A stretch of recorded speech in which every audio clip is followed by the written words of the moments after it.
It's 10 o'clock. It's time for the council be in session. We have Mr. Pacheco, Mr. Padilla, Mr. Savarnich. We have 4 members present and 6 for a quorum.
Council, please come to order. We're having difficulties with the machine, but we do have a quorum, so call the roll. Burton, Chick, Fiore, Galanter, Goldberg, Hernandez, Holden, Miskowski. Pacheco, Padilla, Ridley Thomas, Furnish, Wax, Walters, Ferraro, 10 members present, and a quorum, Mr. President. All right, this is a meeting of the City Council for the City of Los Angeles on the 21st day of March the year 2000. There are 15 council districts in the city. The regular meeting days are Tuesday, Wednesdays, and Fridays. We are currently being viewed by cable subscribers throughout the Los Angeles area on Channel 35, and we're also being monitored by council phone. First order of business. Approval of the minutes. All right, Ms. Goldberg moves, Ms. Galanter seconds. If there's no objections, unanimous vote. Next item. Commendatory resolutions for approval. If there's no objections, unanimous vote. Next item. Item number 6 on the regular agenda, request that that matter be continued until Wednesday, March 22nd.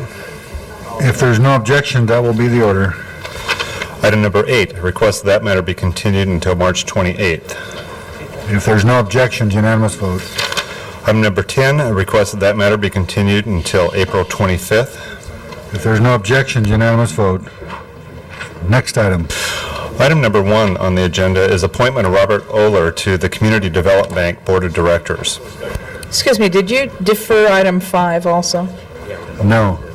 Okay, I'd like to ask that we defer item 5 to Friday. Continue until Friday. Yes. If there are no objections, item number 5 will be continued until Friday. Thank you very much. We're working out the details, but it's not quite done yet. Okay. Next item. Yes, item number 1. Mr. Savarnich, you want to speak? No, Mr. Burns, no, Mr. President, I'm waiting for an answer from the mayor's office on the item. Okay. Hold it on the desk a moment. Can you stand down? Well, okay, item number 2. Is the appointment of Timothy Yu to the Community Development Bank Board of Directors.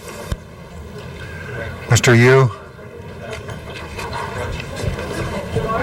Okay. Oh, Mr. Yu, will you stand down too? We're going to hold both of these items. Okay. Okay, the next item. Items number 3, 4, and 7 are items for which public hearings have been held.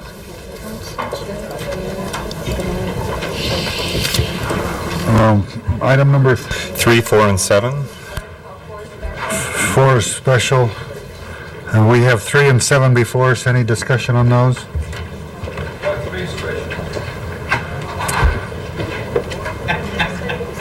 Gee. Yeah.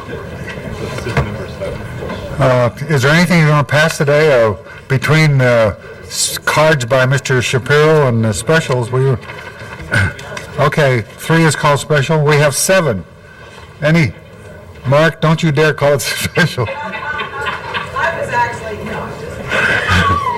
Okay, prepare the roll on 7. Mr. President, due to the machine being down, a roll call vote is required. Okay, go ahead. Call the roll. Burton, Chick, Fiore, Galanter, Goldberg, Hernandez, Holden, Miskowski, Pacheco, Padilla, Ridley Thomas, Furnish, Wax, Walters, Ferraro. 14 ayes. That is approved. Next item. Items number 9 through 12 on the regular agenda are items for which public hearings have not been held. Item number 10 has already been continued. Okay, item number 12. Anybody want to be heard on that? Seeing none, the public hearing is closed. We have 9 and 11. We have cards on it. So, any discussion on 12?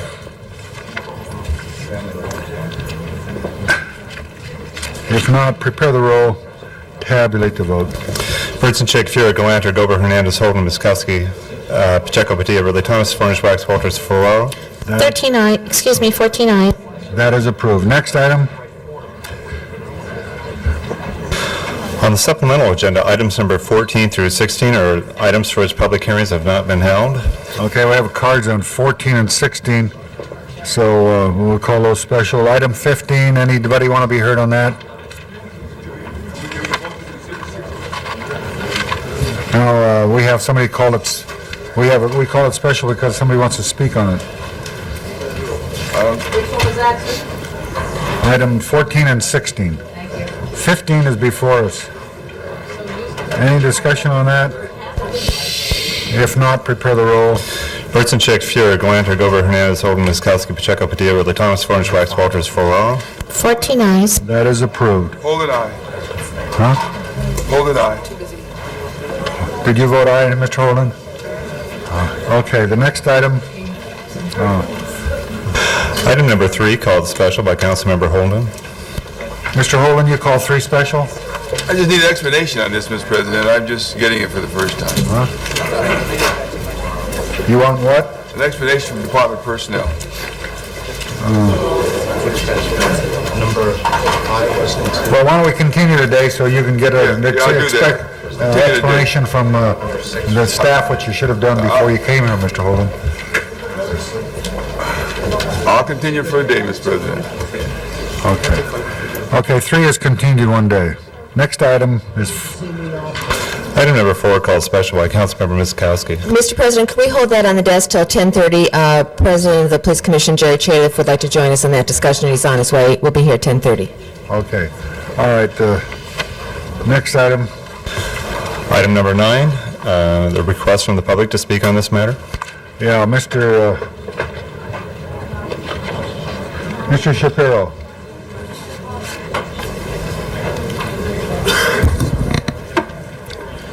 Mr. President and council members, I know you got a short agenda today. We have a long agenda, Mr. Shapiro. Well- You think it's short? I might, but I think you have some important items on this short agenda, and number 9 is one of them. And item number 9, the CAO reports to you that you have to spend $258,000 for 3 new supervisors.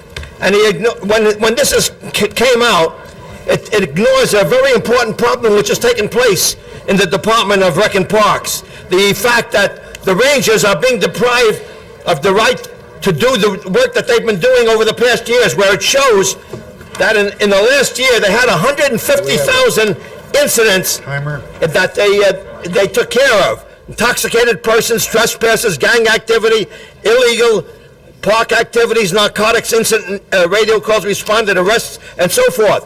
And right now, the head of the Rec and Parks Department, Ellen Oppenheim, has decided that the park rangers can't continue to perform these tasks. They will not be allowed to be armed so they can take care of problems that arise in that matter. And they want the police department to take care of all their duties, which involve arrests and involve intoxicated persons and gang members.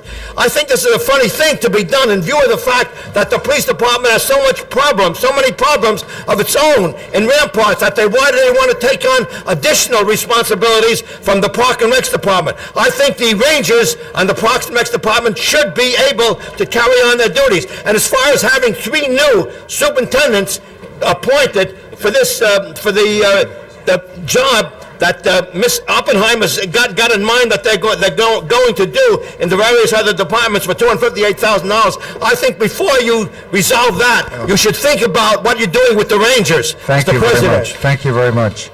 Okay, we have item number 9 before us. Ms. Goldberg moves. Any discussion? If not, prepare the roll. Tabulate the vote. 14 eyes. That is approved. That includes the ordinance, and we'll send it forthwith. Next item. Item number 11, member of the public wishes to speak on this matter. Mr. Shapiro. Mr. President, item number 11 is requesting 90 additional days to be given to Ray Allen, who is acting as the interim general manager of the Personnel Department. Because the fellow in the 12, which is associated with this, Mr. Ronald Comer, decided that he didn't want to have the job anymore after he was chosen. I'd like to know why he didn't like this job. And I'm wondering why, when you talk about why, you're talking about problems that remain in the Personnel Department. In the recent BOI report, it states succinctly that the LAPD, with its basic trouble, was overridden 3 times on 4 candidates that were sent into the police academy. The LAPD said when they checked their record and that they found they had juvenile felonies and that they had other crimes on their record. And when they found out that they wanted no part of these people because they had financial problems and they had other problems that indicated they wouldn't make good police officers, the LAPD said, we don't want these people. The personnel department said, yes, we want, you have to have these Okay, people. Mr. Shapiro. Now, Mr. Shapiro, don't slam on the, you break the furniture, we'll have to sue you. Okay?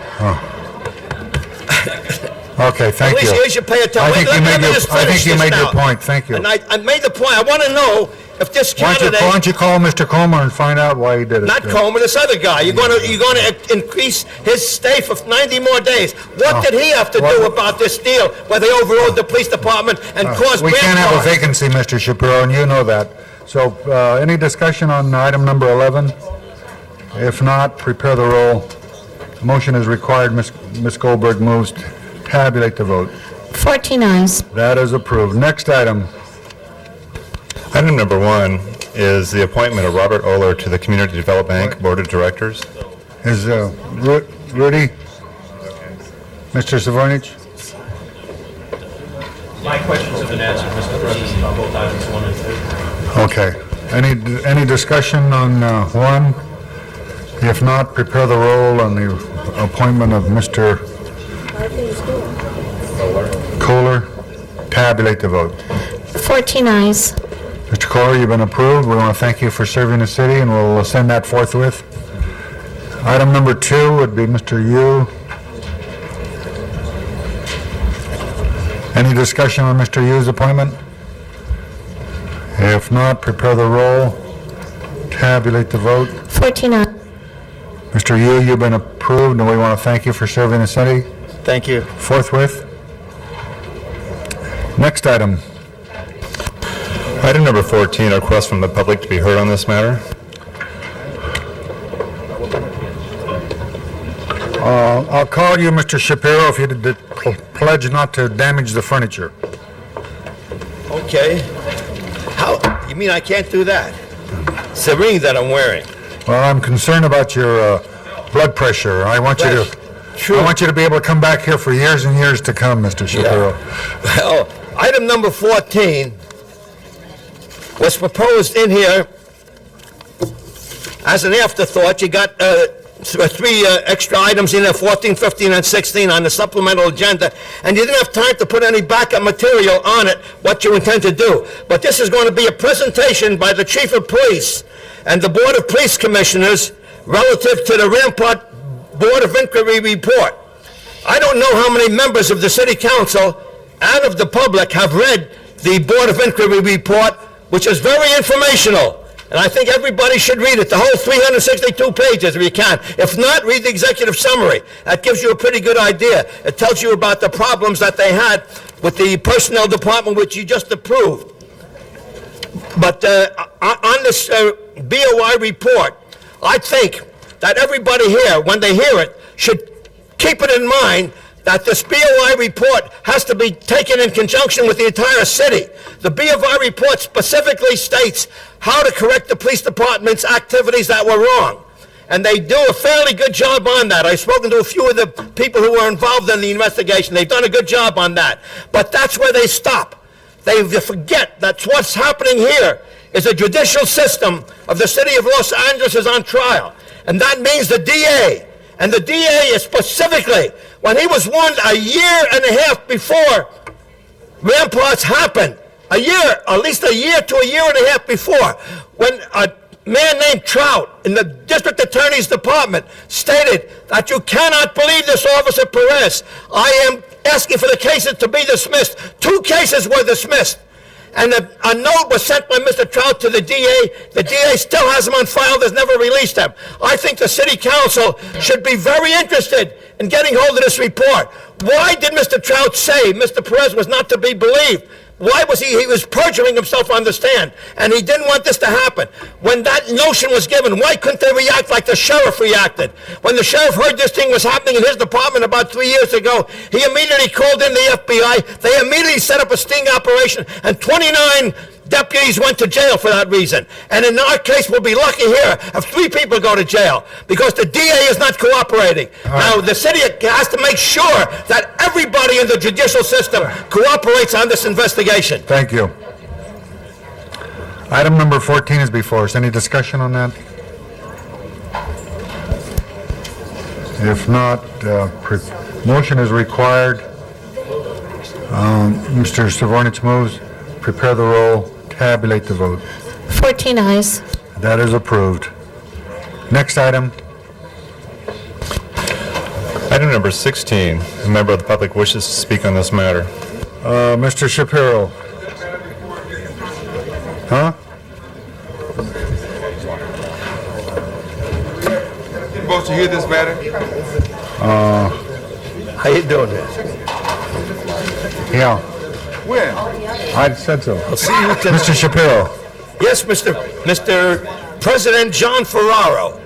I have to say at this time that I agree with the sentiments expressed in... Wait, hold the press, hold the press. Item number What 16. what did you say? I said I agree with you in your attempt of a voice in the wilderness to try to get the Chandler family to give up $250 million from their own pockets and stay here in L.A. I agree with that. And if they can't do that, at least sell it to some local people. Maybe Nate Holden will pick up a few people and yourself, and you get local people, Eli Broad, and the mayor has his friends and so What about forth. Leonard Shapiro? You're I can reach into my deep pockets, yes, but the point is, I'd Okay. be glad to run it for you. But I'm just saying, I agree with you 100%. I agree that an attempt should and must be made to maintain our No. only locally owned newspaper in town. it's a little difficult to accept your agreement, Mr. Shapiro, because how many years have you been coming here and you never did agree with me before? Members of the council, I brought this motion in. First of all, I cannot vote on it because I'm a stockholder in a Times Mirror Corporation. And I must tell you in the last, since this announcement, the stock has gone up over 40 points. So it's a real sacrifice for me, hoping that the Chandler family that will change their minds about selling a newspaper. I think it's very important that the Los Angeles Times be controlled by people of Los Angeles. We don't need to lose another corporate headquarters in the city of Los Angeles. And I would hope that this message would get to the Chandler family and the importance of what the Chandler family and the Otis family in the years in the past have meant to the city of Los Angeles. So that's why I brought the motion in, and I'm going to call on Mr. Holden now. Mr. President, I didn't know you're not gonna vote on this? No, I can't. Well, you spoke on it. That's all right. I mean, it goes up 40 points, I understand that. But, it's like when we sold the Dodgers. We didn't want that to happen, but it happened. To a foreigner, too, by the way. And now you're gonna sell the LA Times. It's already been sold. At least it's to a domestic. I mean, it's American owned. That's different. So, The Dodgers are American-owned, too. Oh, no. He became a citizen. He's still over there on the other side, but that's okay. I mean, he claims he's here from time to time. But the fact of the matter is that, the LA Times has probably gone as far as it can go, and with the structure that it has. And they always say, "Go west, young man or person." Today, go west. And it looks like that's what Chicago is going to do. They're going to come over here and take control of an operation of the LA Times. But they're not moving the building, are they, Mr. President? Like your motion says. It'll be physically here in Los Angeles, is that correct? Paper will be, yes, but the corporate offices will not be. Oh, well. I mean, it's almost like we don't have one now sometime. So, you know how I feel. You know how the Times feel about me. They love you, Nate. So, I mean, I can't... They love you like I love Leonard Shapiro. I can't be hurt by this. I can't do any worse than I've done, you know what I'm saying? So, actually, you're a good guy, and I know why you would put this in, which is really a conflict, but we accept it. I just can't tell the channels how to operate their business affairs, and I'm not about to do that. And this is the first time that I can think that I'm going to have to be voting against. That's a novelty, Nate not telling somebody how to run their business. I can't tell the channel people how to run their business. If they were to take the $250 million and run, then okay. I mean, I'm going to let them do that. They'll probably make some changes over there too. How much? Is it 250? What about 2.5 billion? 2.5 million? Billion. Billion. Oh well, 2.5 billion. They can take that and run. I mean, they can really run. Then they can fly, and I have no problem with that. I mean, they'll probably change management somewhat also, Mr. President. So things are looking up. Okay, thank you, Mr. Hall. Ms. Goldberg? Well, I just want to rise to support the motion, but also to add that I think as we take a look at what's happening throughout the state and throughout the nation, that what basically is happening in this period of globalization of capital is that California is becoming a colony.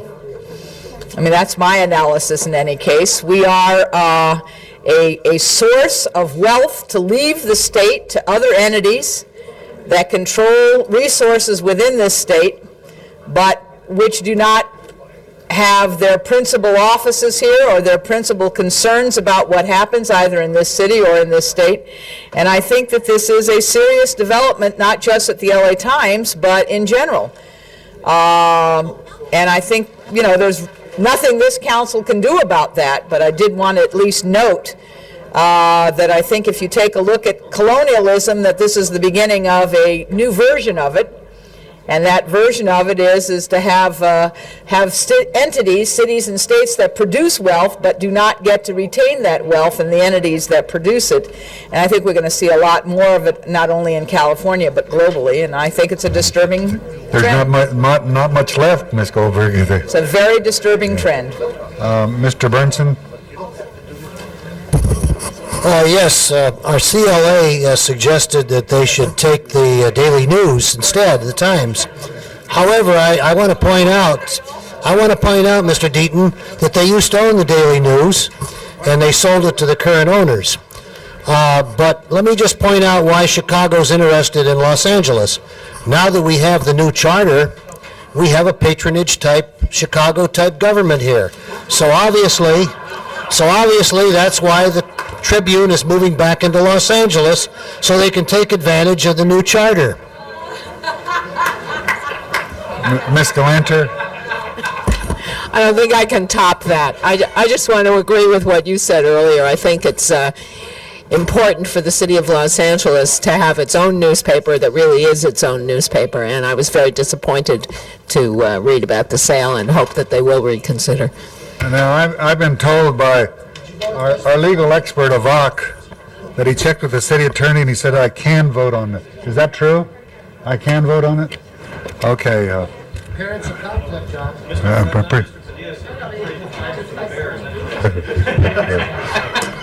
Prepare the roll. Prepare the roll on 16. Prepare the roll on 16. Tabulate the vote. 13 ayes, 1 no. Let the record show Mr. Holden voted no.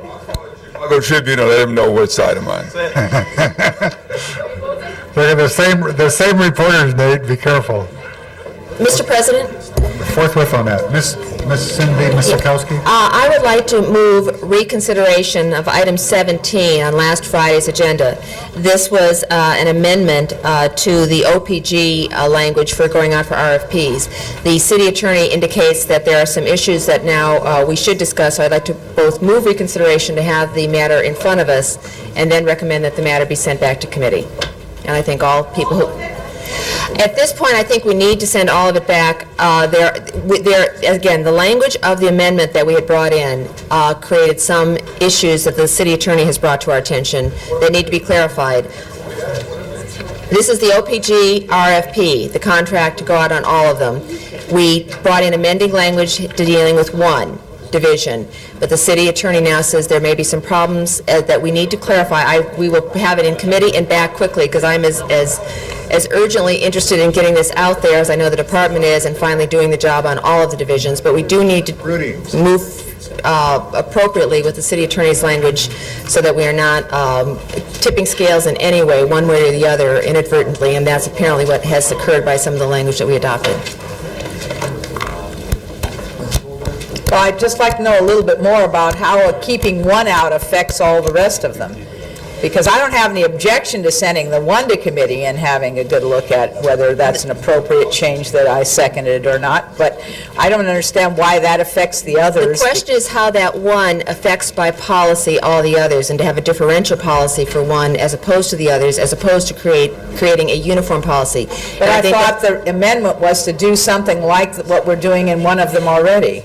Well, the truth is, what is occurring is that there seem to have been, by the OPG, by the RFP proposal itself, some differential built in, and not, there was contradiction. There was a chart which listed different sizes for different Just a areas. second. I really can't hear you, and I'm looking right at you, and I'm listening really hard. The chart indicated different standards of acreage sizes for Right. secondary lots for each of the 18 divisions, and then there was language not part of the chart which talked about a uniform proposal. Those things are somewhat in conflict. Now, we attempted to make an adjustment on one of the divisions, but as a consequence of that, we may have caused focus to occur to all the other divisions, and that we just need to clarify for purposes of going out for a level playing field RFP, the consistency of the language to the chart. And I think that's what we would like to do quickly, bring it back with the consent of Mr. Gunn is here from the Police Commissioner, is familiar with this, and I think he concurs that this now needs to be cleaned up. Oh, God, but we are going to do this very fast, right? Absolutely. Because, boy, time's winged chariot. Absolutely. We'll have it on the next Public Safety Committee agenda. Okay, you want to continue this to a certain date? In the Move meantime? reconsideration of item 17 of Friday and send it to committee. Mr. Hernandez, are you opposed to reconsideration? Well, I'd like to be able to speak before we take the vote to Okay, reconsider. Mr. Hernandez. Members of the council, what I think Ms. Kowski has pointed out is what I tried to point out at the very beginning on Friday. The city attorney is saying you can't exclude someone from participating in a process if they're currently part of that process. And the motion that I introduced had nothing to do with the official police garage operator currently. What I was trying to do is have a uniform policy as to where the primary site should be versus where secondary sites should be. In doing that, it impacted everybody, and so I agreed to let it apply only to the Northeast Station. We've already awarded, for example, the OPG in Mr. Pacheco's district. And there in the Hollenbeck division, basically they have their secondary facility within the Hollenbeck division. Pacific doesn't have a secondary location. Many of the other ones do. Part of the problem is many of the other ones concentrate their secondary locations in one area of the city. And that happens to be the inner city. That happens to be where industrial zone land is. So to me, we do not have a consistent policy as to how these OPGs can be developed. We have a very inconsistent policy, especially when you include the recommendations of the police department that were developed for purposes of allowing the current OPGs to compete. Now, what I was trying to argue is in giving that preference, from my perspective, to the current OPGs and those recommendations, you're not allowing for open competition. And that's what you end up with an RFP that doesn't allow for other firms to come in and compete, because you're giving preference to what's already there. And because their requirements are no different than you'd be placing on anybody who currently is bidding. They'd have to find the same kind of acreage within a division if you had a consistent policy. But you have an inconsistent policy that's providing certain preferences, and that's why they would have the inside track. So I agree with Mr. Kowski. The whole thing would have to go back to committee so that we could look at it clearly as to what is a consistent policy that doesn't provide a preference for one side or another. And that's what I was trying to do. I basically am arguing it because I have an overabundance of secondary facilities in my district, because 6 divisions service my district. And what happens is they choose to put their secondary facilities in my district, and the primary facilities are also in my district, so I end up with 12 OPG storage lots. It makes no sense. Okay, let's move for reconsideration, prepare the roll, tabulate the vote. 13 ayes. Okay, that is approved. Now, the motion is to continue 2 weeks, and in the meantime, send it back to committee?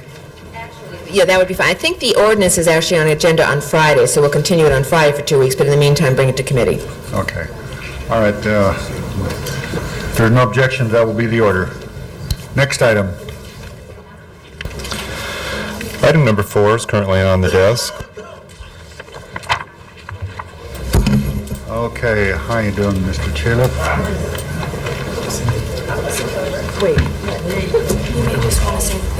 I don't know if we open up yet.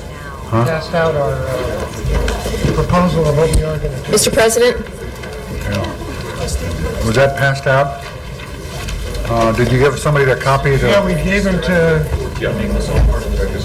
Yes. Ready? Cindy, do you want to open this up? Yes, actually, this is a joint recommendation from the Budget and Finance and Public Safety Committees.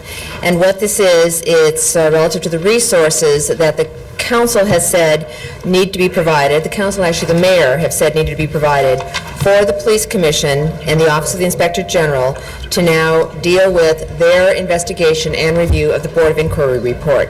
And, Mr. President, if I can, at this time, also move reconsideration of item 14. That is the presentation of the chief when he does arrive. We somehow voted yes on it when it should be open, so I'd like to reconsider 14 so we can have that presentation when the chief arrives. I think we did, unfortunately, but anyway, so that's... It was voted on. So we'll reconsider it to Is there any objection to reconsidering item number 14 and having the item before us? You object, Mr. Holden? Okay, so there's... Okay, let us open the roll on reconsideration of item number 14. Tabulate the vote. 13 ayes. Okay. Item number 14 is reconsidered and before us, as well as item number 4. Councilwoman, would you like to continue? Yes, thank you. What this is the committee report reacting to the motion that was brought in a few weeks ago to give the Police Commission and the Inspector General the resources necessary to provide effective civilian oversight of the Los Angeles Police Department in its investigation of the Rampart scandal. As members of the council know, we have a Police Commission and a staff for the first time independent of what had occurred for a long period of time. But its value and its capability to do the job that's necessary is only going to be as good as the resources we give them. They have provided, and I think what is being circulated is a rather impressive staff report that was prepared by the Executive Director and the Inspector General, and which the Police Commission has unanimously endorsed, setting forth what the Police Commission expects of its staff to perform in its independent review of the Board of Inquiry. And we are going to have the presentation of the Board of Inquiry by the Chief in a few moments. And I think everyone acknowledges that that is a very forthright report about what the department itself, through the Board of Inquiry, found in its investigation. However, I think there are those who also feel that that report did not go far enough in terms of looking at the department and a number of issues that seem to be parallel and raised at the same time. And that report of what ought to be done and how the Commission is expecting its investigation to occur and to go forward is being submitted to you in this report. It intends to look at things including officer-involved shootings, the disciplinary system, the risk management, the civilian oversight of the police department, including consideration of is a part-time police commission the appropriate mechanism to have civilian oversight. It's looking at things such as internal affairs. Should that be completely civilianized as opposed to the process that it is now? Moreover, in addition to looking at comprehensively all that ought to be done by a commission and its staff in terms of taking that time now to do what needs to be done, the other thing that they are looking at in terms of their resources is not only to look at city finances and city funding, but to reach outside, as many have asked for, outside assistance, outside of this area, but people who have expertise. And I think we'll let the Commission itself express and explain who they're going to be working with. But they have such well-respected people in the field who will be assisting them as folks who are currently members of law firms but were formerly the Chief Assistant U.S. Attorney and Chief of the Criminal Division of the U.S. Attorney's Office in L.A. They have people who worked with the Sheriff's Department and the Colts Commission. They have members who were former Inspector Generals for the Department of Justice. They are reaching broadly and widely through the community to provide assistance, that kind of independent assistance that others have asked for, that will be working with them in the way that they have broken down their study and the work that needs to be done. And I'd like at this time to have the Commission President, Mr. Chaleff, and the Executive Director and Inspector General to present a little more further and in detail what it is that they will be doing in their work. Thank you, Councilwoman. I think that would be appropriate. I do not believe the chief is going to be here for about another 10 minutes, so I think this would be an appropriate occasion for the police commission to go forward. Mr. Chaleff? Yeah, we have presented to you the motion that was passed, I think it was 2 weeks ago, which laid out the fact that we intend to do a complete, thorough review of every issue raised by the Board of Inquiry report and go far beyond that. And you can see them listed here, is to really analyze how we can prevent a reoccurrence of what happened. And as Councilwoman stated, we intend to do everything from how people get hired, to how they get trained, to how uses of force, officer-involved shootings are examined, the involvement of civilians in the discipline process and the oversight process, and through to the issue of how we track officers, how we evaluate officers, how we find and try to identify officers who may be problems, how the disciplinary system works, how specialized unit works, how the field operation works in relation to search warrant, informants, probable cause, and then including the ethics, cultures, and communications within the department as to why information may not be going up or down the chain, and what is the ethics, and dealing with, of course, the code of silence and others.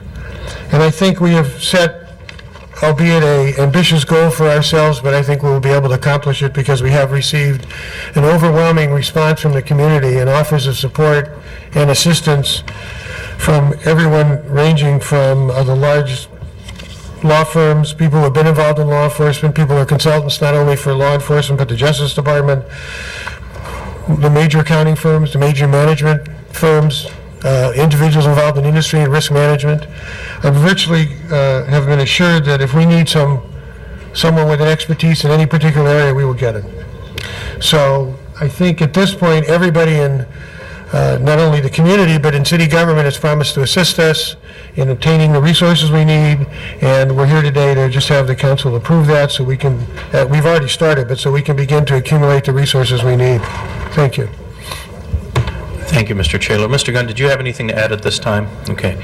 Council members, I do have 3 members who wish to speak at this time. If there's anyone else that would like to be recognized, if you would push your button. First, the chair recognizes Councilman Fuhr.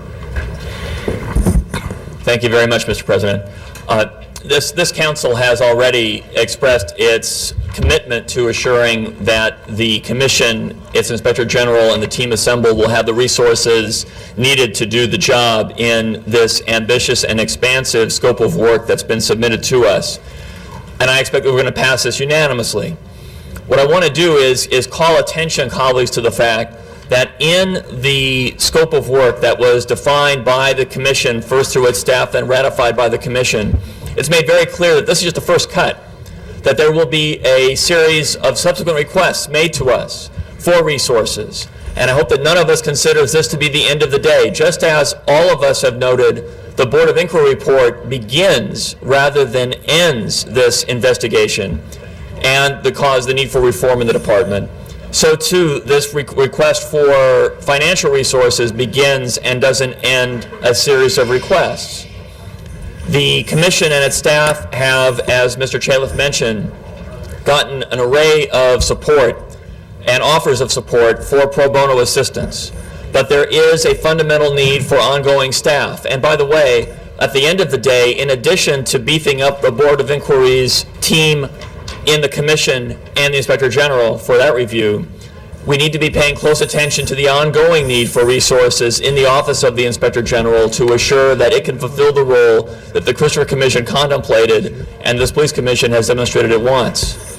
So, urge unanimous approval, which I expect for the appropriation before us this morning, recognizing that in the budget for next fiscal year, there'll be an additional request and perhaps rolling requests throughout the upcoming year.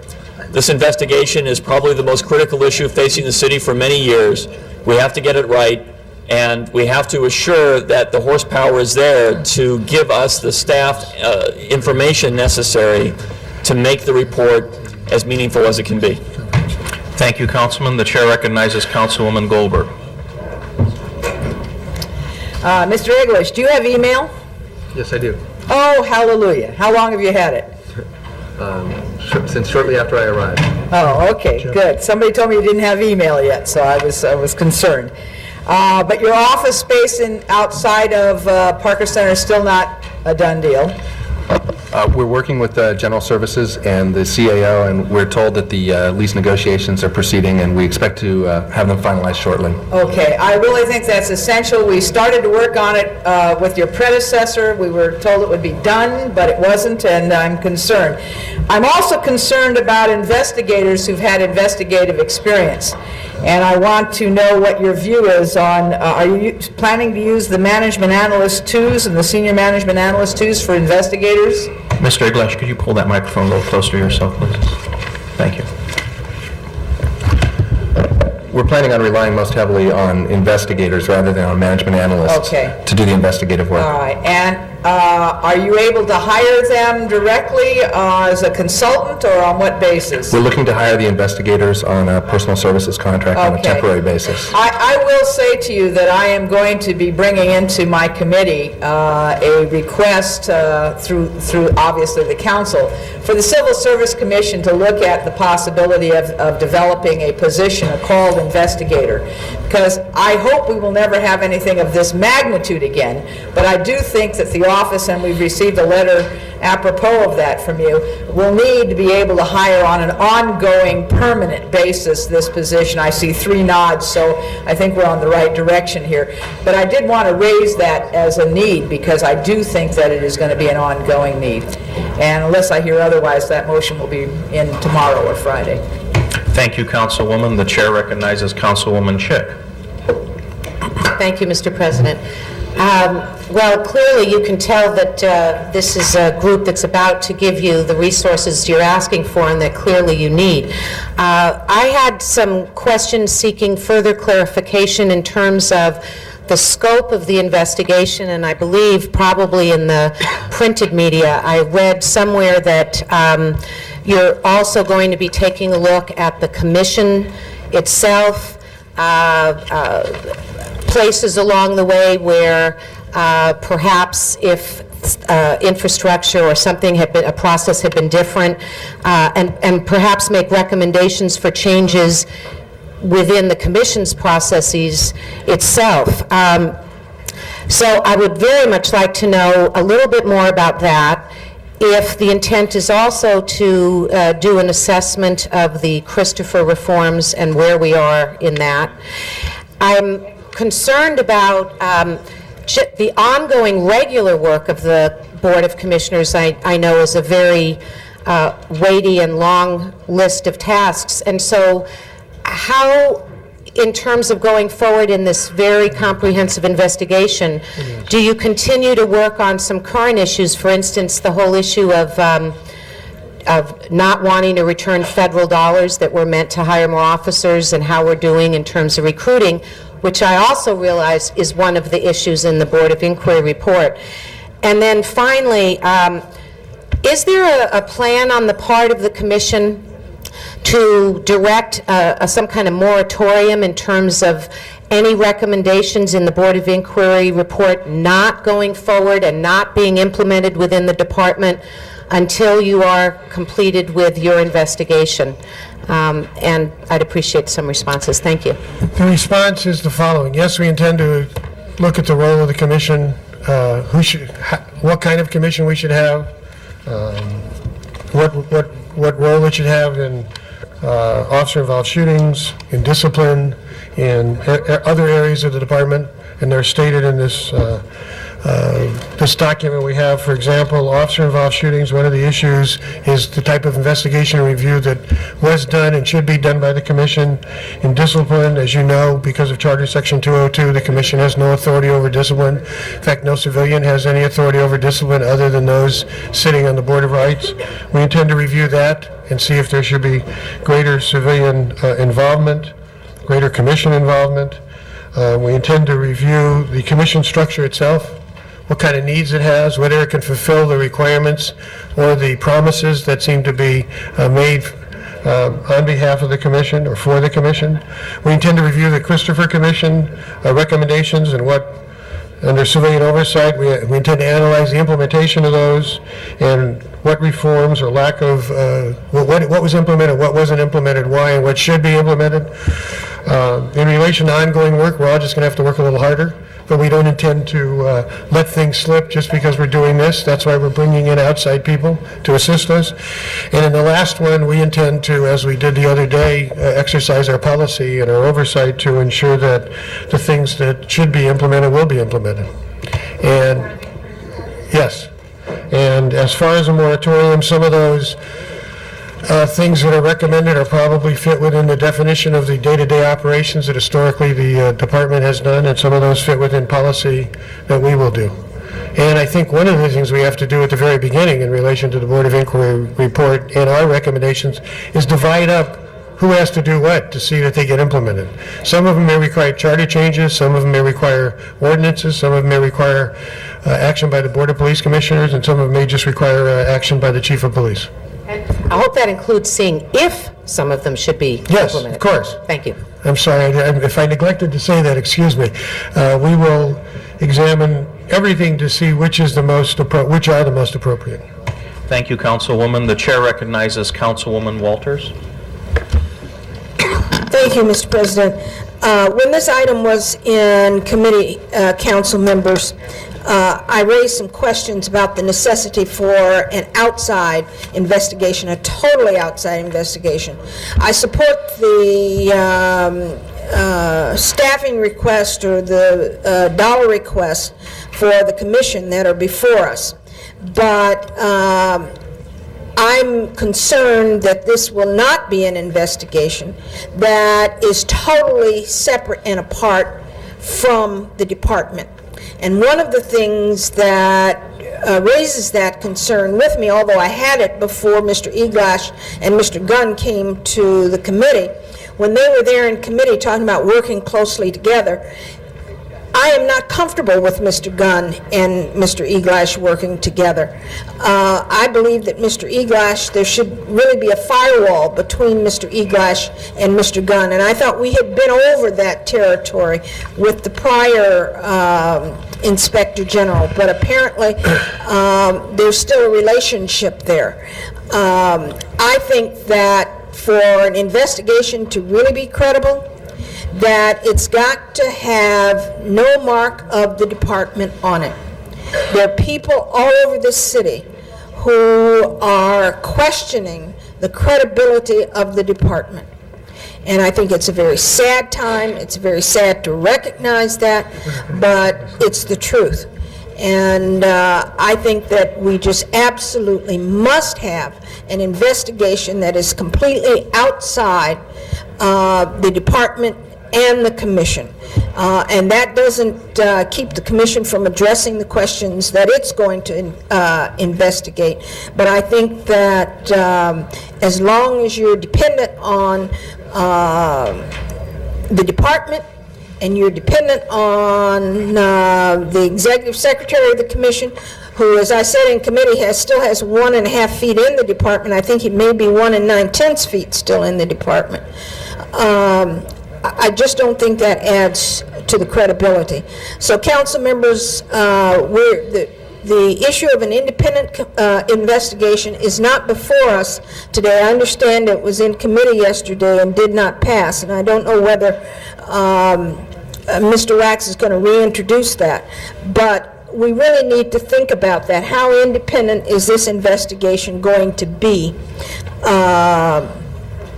coming from the commission, and Mr. Eglash, who is working hand in hand with the department through Mr. Gunn. So forget it. Thank you, Councilwoman. The chair And I recognizes... might add, I'm not challenging the integrity of either Mr. Eglash or Mr. Gunn. It's just the state of nature that's before us. Thank you, Councilwoman. The chair recognizes I'll Councilman hold my Holden. time because I want to ask the question through the chair to Ms. Eglish. What's been your experience as an investigator investigating high-profile cases such as this? Sir, before coming to the Inspector General's office at the Police Commission, I was an assistant U.S. attorney here in Los Angeles for 12 years. I was the chief of the public... Mr. Eglash, could you speak right into the microphone? Thank you. Look straight at it. Yeah, there we go. I was the chief of the Public Corruption and Government Fraud section at the U.S. Attorney's Office for approximately 2 years. As an assistant U.S. attorney, I was heavily involved in the prosecution of Operation Big Spender, which involved a number of corrupt L.A. sheriff's deputies who were charged with skimming money seized during drug raids, and with a series of prosecutions arising out of that scandal that began in 1989 and continued for several years, and ultimately led to the conviction of approximately 25 deputy sheriffs and a number of associates. So I've had a number of experiences in corruption cases, in political corruption cases, and in complex white-collar fraud matters. All right, now my time. Was those, you held my time. Was those indictments and convictions reversed on appeal in some cases with the Sheriff's Department? No, there were various interlocutory appeals to the Ninth Circuit Court of Appeals, but ultimately all the convictions in the prosecutions that I participated in were affirmed on appeal.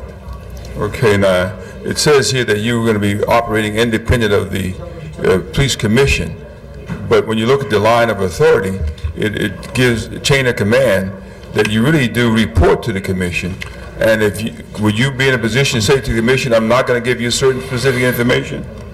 Sir, I do report to the commission and I take my directions from the commission. However, ultimately, I feel that any reports that are generated will bear my signature, and they have to be reports that I'm fully comfortable with. Actually, you're going to be investigating some of the current events that took place at Rampart, which could very well be in conflict with the Justice Department investigation that everybody is asking for. You're investigating, the Justice Department is investigating, all this investigation, even before you get an indictment and conviction, is like putting the cart before the horse.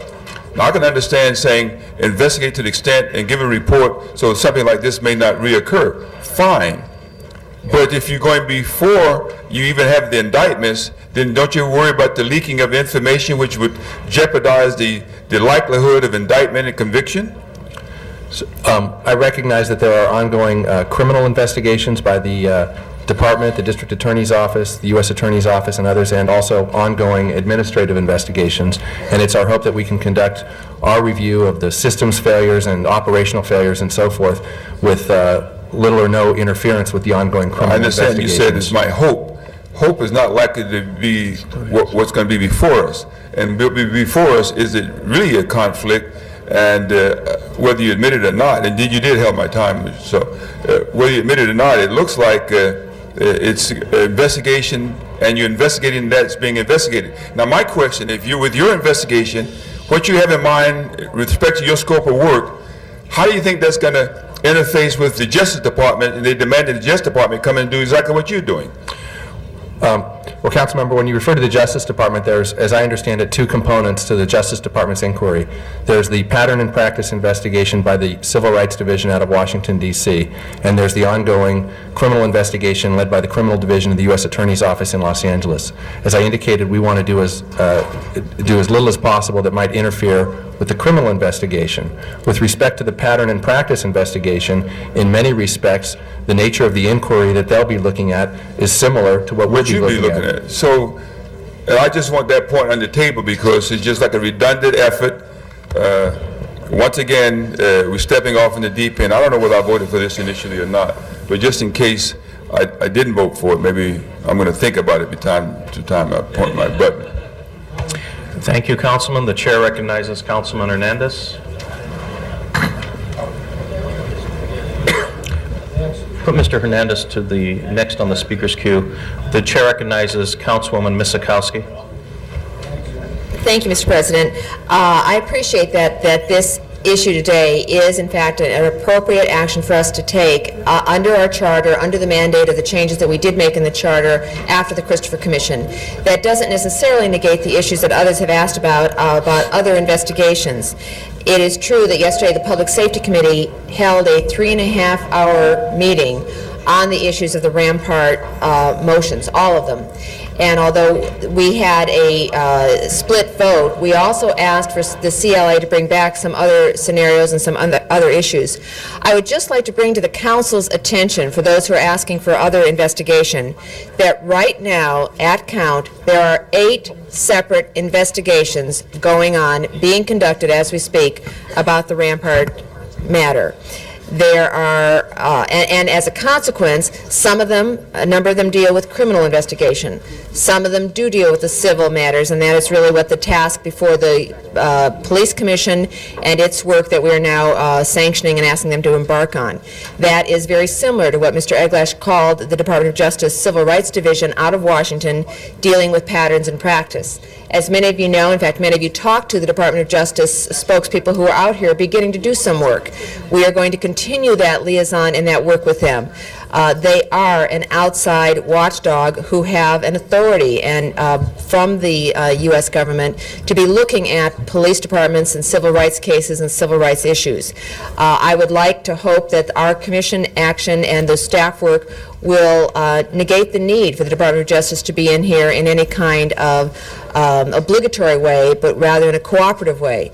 And I think both the Commission and its staff and our staff will be working with the Department of Justice to see and figure out whether or not there's a process where we can collaborate. But in any case, there are now 8 separate investigations going on. I think the one that is most important for our future, for the city, and to fulfill all of the obligations that were given to us by the charter, both earlier in the Proposition F and more recently in reaffirming the new charter, is to let this commission and its staff do its work, be separate from Parker Center, and go out and bring a report back to us dealing with the scope and framework of the issues that are at hand, that they have identified, and I think we are all going to be looking forward to. Thank you, Councilwoman. The chair recognizes Councilman Bernson. Thank you. Mr. President, members of the council, a lot's been said about this, and it's been bannered back and forth in the press, and it's going to be a political heyday until after the elections and until a lot of things get settled. But what's important here, there are really 2 types of investigations going on here. One is the criminal investigation. The other is the procedural or administrative investigation, and I think this is what we're talking about here. Whatever happens in the criminal investigation, that's one thing, but what we need to do, and what this seeks to do, is to make sure the procedures and administrative procedures we have in place so that we don't let this happen again. And that's what this is about. And I would suggest that we do support this. It's the right thing to do. I have confidence in the Commission, the Inspector General, and I think that we need to move forward with this. This is going to go on and on and on, but meanwhile, the chips may fall where they may as far as blame on who did this and who did what. But what this is aimed at is making sure that in the future we're going to have a process that doesn't allow these things to happen easily. And I would suggest an aye vote on it. Thank you. Thank you, Councilman. The chair recognizes Councilman Hernandez.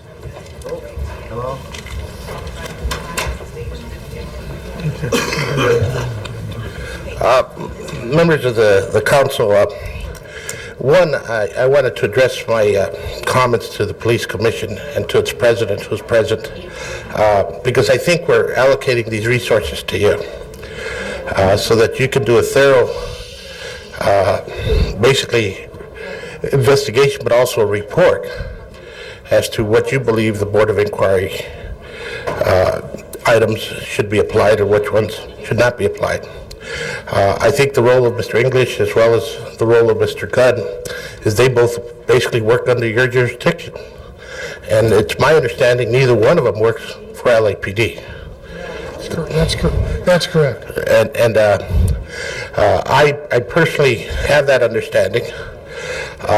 You know, the media keeps on asking, what are we as policymakers doing about this? And I keep on saying, well, I tend to take my actions on the council floor, and at this time, I'm trying to give the commission the resources to do its job. And that's to oversee the police department. And in that process, to try and make sure this police department develops some credibility and that this commission has the credibility as a citizen oversight committee. And that's what this is about. So I needed you to understand that my understanding is very clear that you oversee the police department and that you're independent of that department. I also understand you to be independent of the mayor. And I say that quite openly. But I also understand that the Inspector General and Mr. Gunn work for you and nobody else.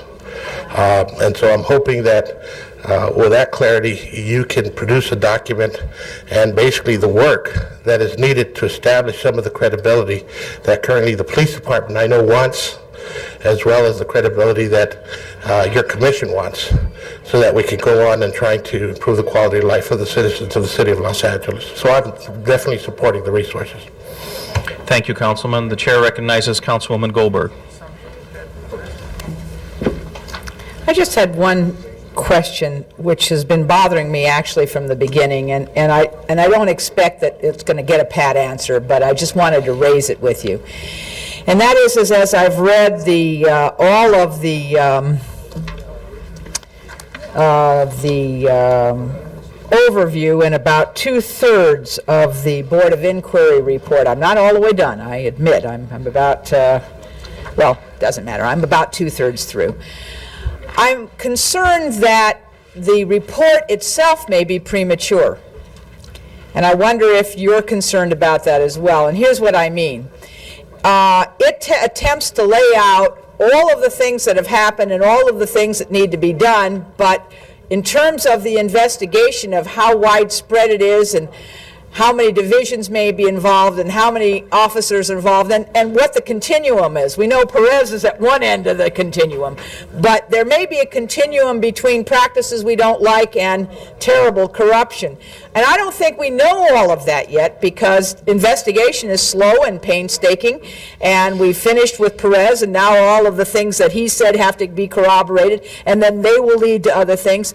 And are you concerned, because as I was reading it, I will tell you quite up front, that this is an important document to be sure, but maybe not all the things that need to be looked at, because we really still don't know the full extent of the types of things that go on and how widespread the practices are.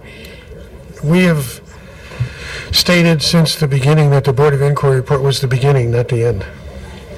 Okay. And so we understand that things will occur as we're doing our study, and also we were going beyond the Board of Inquiry report. So I think that we all recognize the fact that this is not this is a static situation, not one that's where there's a clear delineation. The department has done their review of what happened, and now we're going to do our review of not only their review, but our review of the entire incident. Maybe you could quickly outline, and I'll sit down, quickly outline what you mean by we're going beyond it, so that everybody hears what the various things you're planning to do. As we say in this document that we released, and I don't know if you want me to read it, but we intend, for example, to not only look at the officer-involved shootings as they were reviewed by the department, but go beyond that to talk about what methods and procedures should be used, what adjudication process should be used, what the commission's role should be in it, attorney representation issues, rollout issues,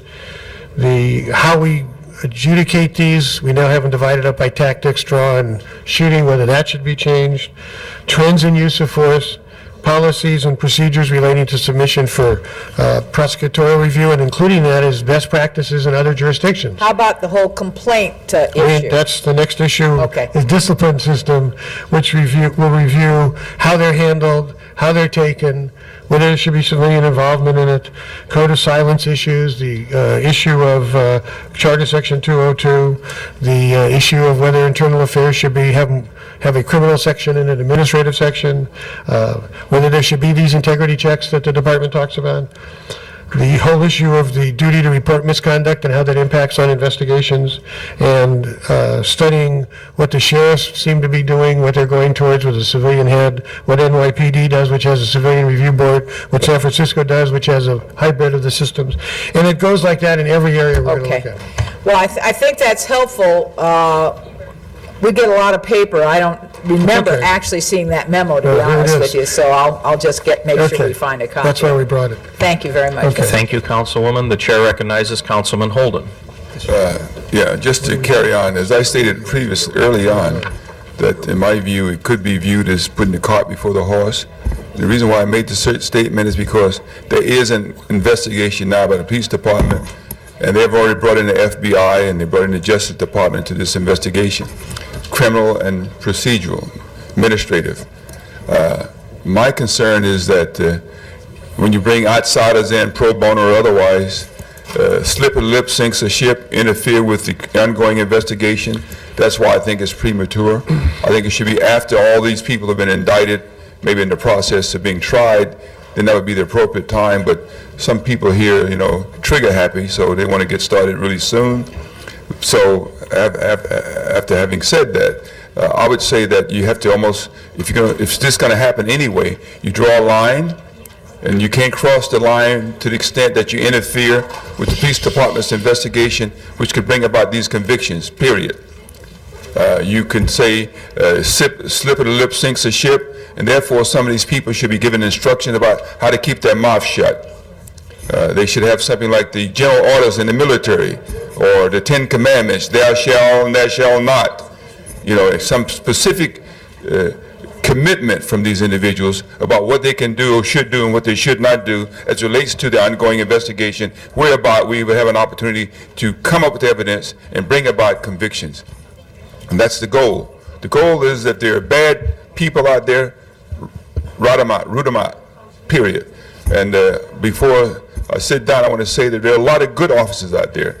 We're not talking about the entire police department. We're talking about a few individuals who really made it look bad for us across the country. And so they've hurt us, and they should be punished for their misconduct. And so we don't want anything to go forward henceforth that would jeopardize that opportunity. I think, do you read me on that one loud and clear? I understand, sir. But I didn't hear you. I do understand. Okay, very good.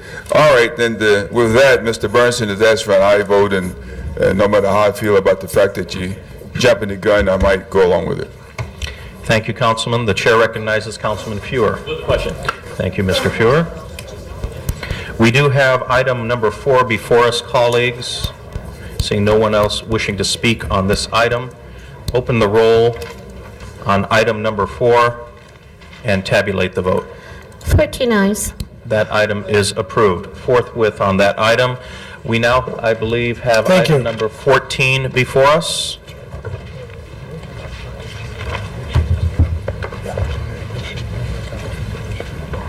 Which is a presentation by the Chief of Police and the Board of Police Commissioners relative to the Rampart Board of Inquiry report.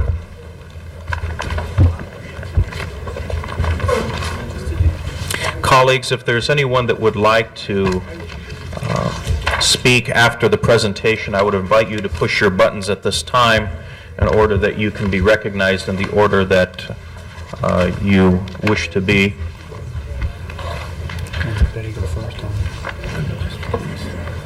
And this is the particulars about the personnel.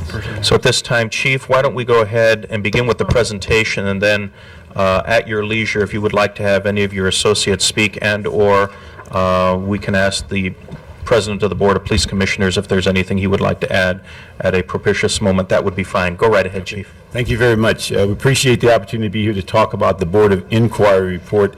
Some of this may appear redundant because we were here several weeks ago to give you a bird's eye view of some of the issues that had come out of the report.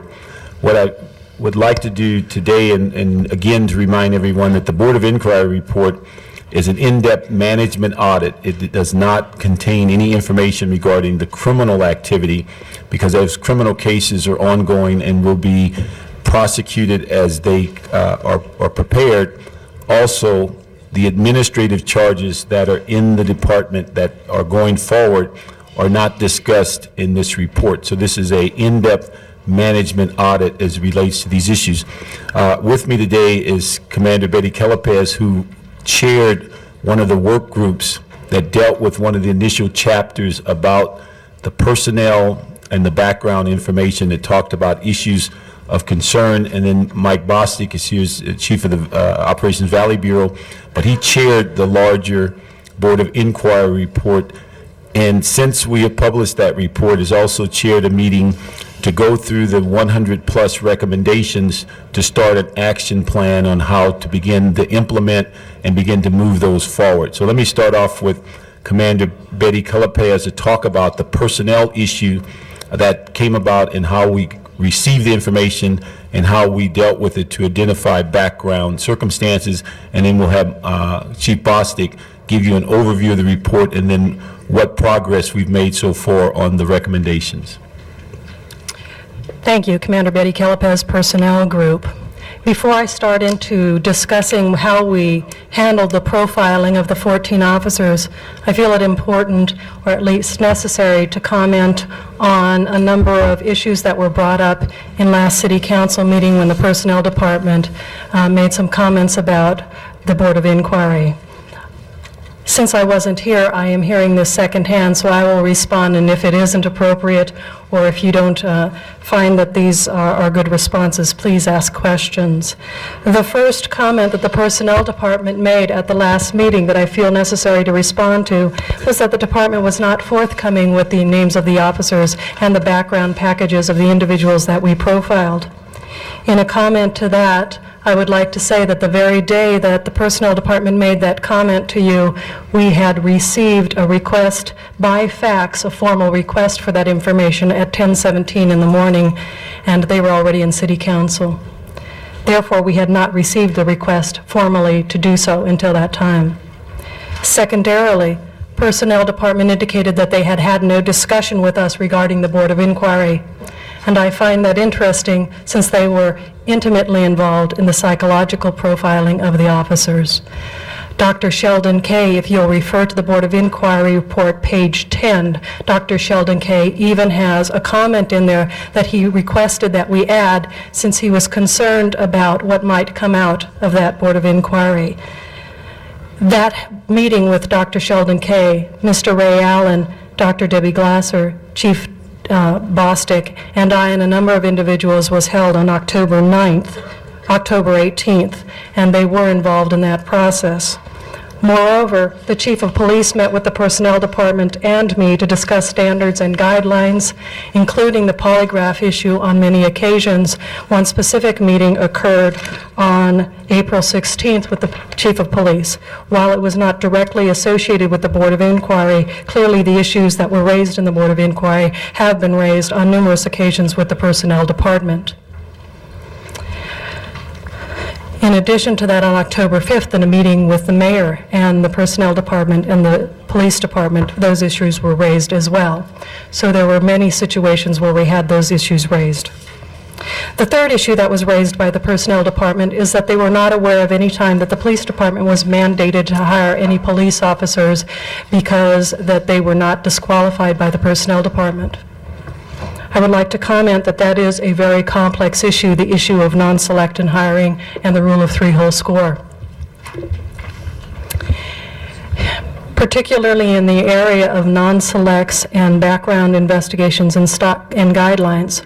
Our primary issues in the areas of background guidelines is that those guidelines do not seem to reflect all of the concerns we have about hiring police officers.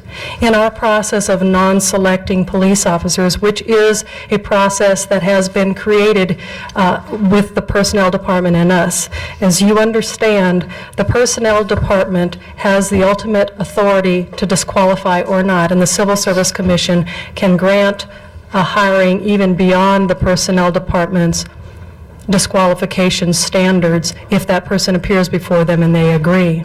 There are no guidelines by which the Civil Service Commission, other than the background guidelines, has.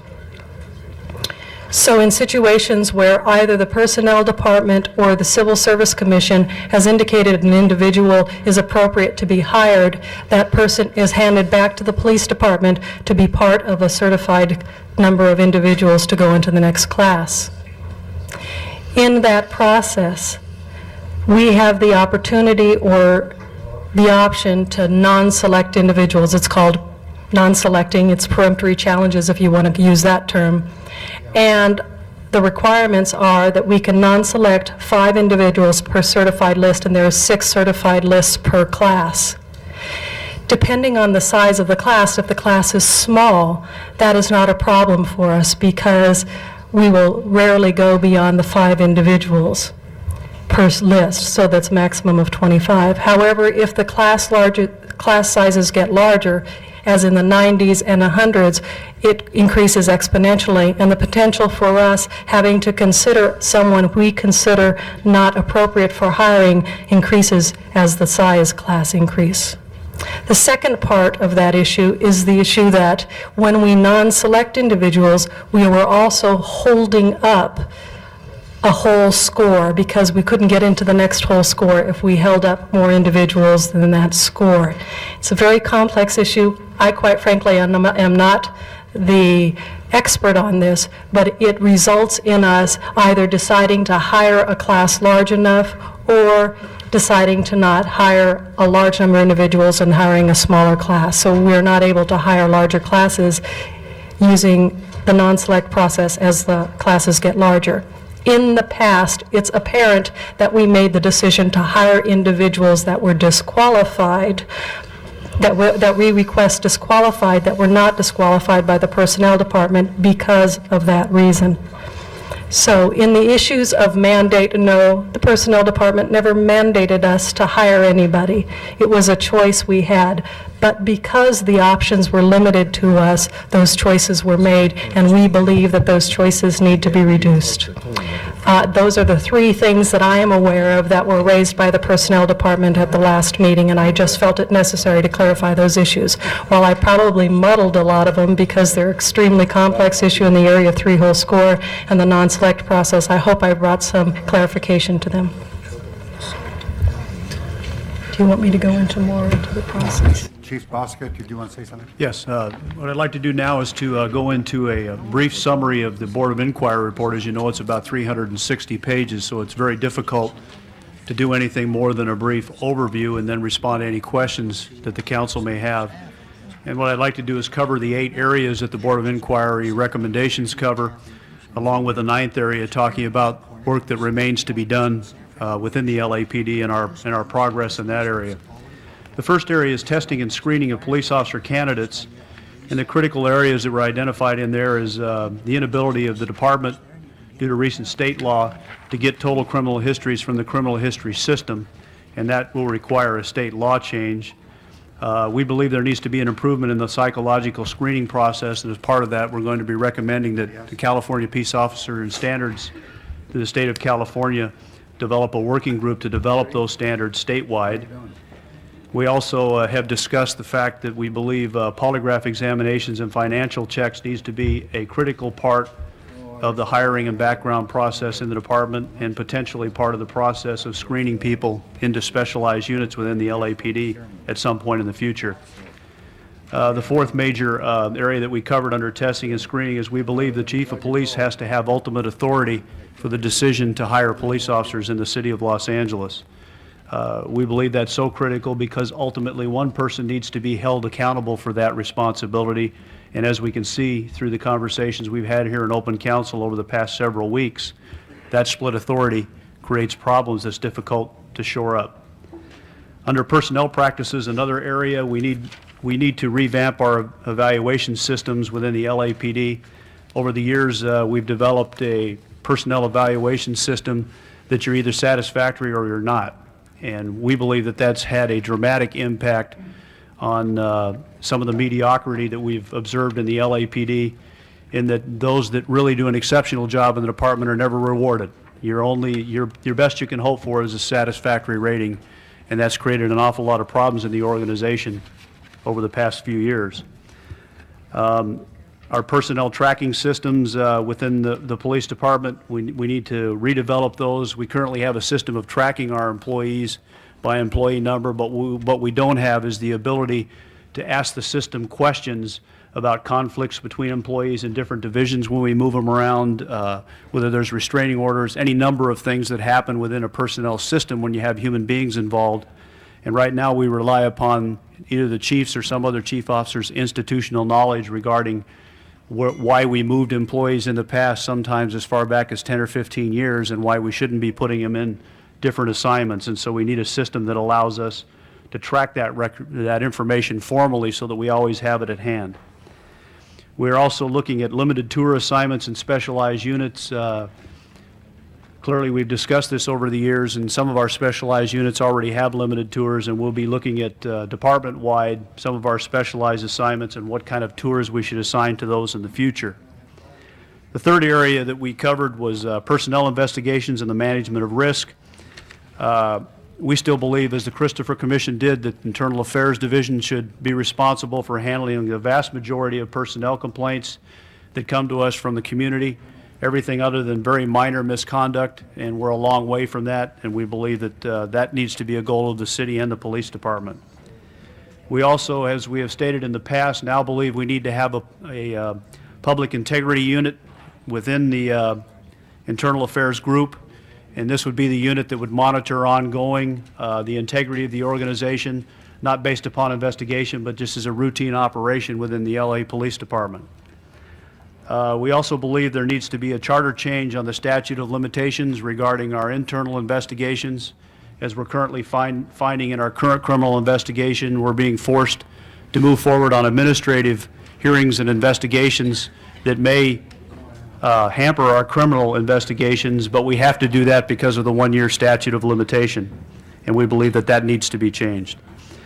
Our risk management processes within the LAPD, as we have discussed, we believe there needs to be a formalized system similar to the ones that we've created for personnel complaints, where all of our administrative investigations, which would include traffic collisions, pursuits, uses of force, and all the various administrative systems, be tied up into a system identical to internal affairs, where we have one chain of command and a commander level staff officer reviewing all of those investigations, as well as a board that reviews all captains and above internal investigations, the administrative investigations, to assure that everyone is held accountable in the organization to those responsibilities.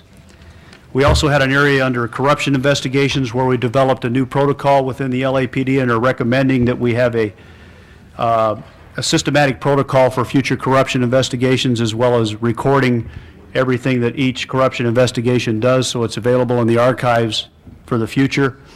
We also believe there needs to be a systematic ongoing review citywide of major investigations throughout the LAPD as they occur to try to identify corruption investigation issues. The next category is operational systems within the department. One thing that is clear is we have to be very careful in the future, and we will continue to do so, of the personalities and the skills and the abilities of our command staff, and be sure that we have command staff officers assigned to commands based upon a leveling of the field, so to speak, where we put people that have certain strengths with people that have complementary strengths to those same command officers.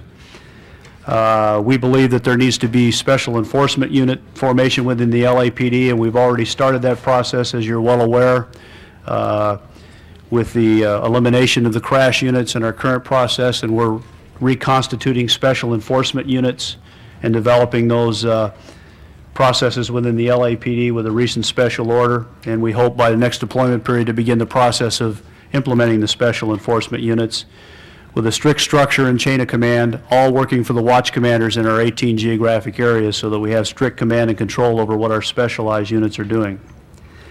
Another critical area has been informant search warrants, booking advice, and booking approval.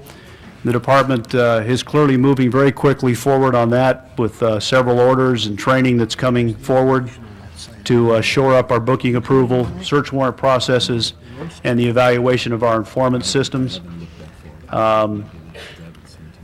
officer-involved shooting response, we have a proposal that we're moving forward on in the budget process to have specialized detectives in robbery homicide handle all of those so that the divisional detectives are no longer involved in those processes to eliminate some of the problems we identified in the Perez investigation.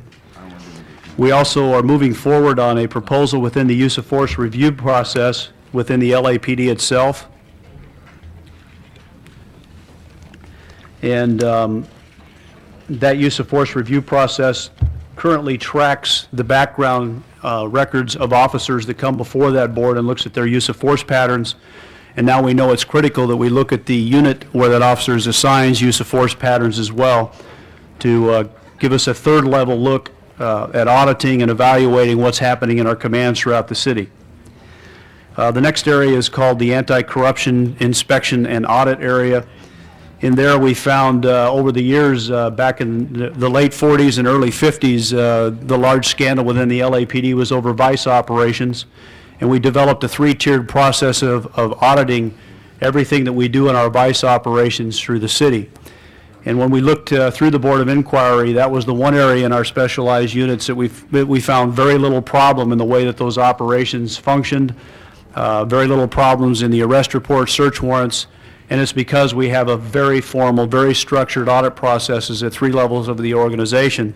And so we believe it's now important that we do that within the department itself for all of its specialized units. We also believe that there needs to be an increase in the command structure of the LAPD. Since 1977, the department has experienced a 26% decrease in the command structure, and at the same time, since 1977, a 35% increase in personnel. The final area that we talked about was job-specific programs, and we'll be looking at our supervisory and command schools to develop audit training, systems analysis, and some of the risk management issues that were clear that they existed and people were not paying attention to, so we know we have a significant problem ahead of us with a lot of young command officers who don't understand those systems and why we do it in preparing them for that responsibility. And the final area I'd like to talk about is work yet to be done. We continue to see press reports and different statements made that the Board of Inquiry was the end. However, it was only a slice of time, and a very small slice of time within the LAPD that we began it. And now that we've identified some issues and trends within the department, we have some major work ahead of us as the Board of Inquiry process continues. And on last Friday, March the 17th, we met with all the chief officers in the LAPD, and we assigned that continuing work, which includes work by the criminal task force itself. Commander Schatz and Chief Pomeroy will be taking the Board of Inquiry report, and any issues that they find that they believe is part of their criminal investigation, they will be taking that into that task force to investigate. And then Commander Jim McMurray and Chief Dave Gascon will take the responsibility for the rest of the work that needs to be done, and we will begin loaning employees into the Chief of Staff's office to continue the ongoing investigations. And what we'll be looking at is the informant issues, the search warrant issues, crime reports, and various things throughout the city that we looked at that we didn't like, that need further investigation. And so we have a significant amount of work ahead of us for the rest of the year 2000. Thank you. Chief? No, we just prepared for questions. Okay, then I'm going to call on, the maker of this motion originally was Mr. Savornich. I'll call on Mr. Savornich first. Thank you, Mr. President. I think it would also be appropriate to have personnel come and take the other table if they are here, because they are part of this motion also. Thank you, Mr. President, members of the council.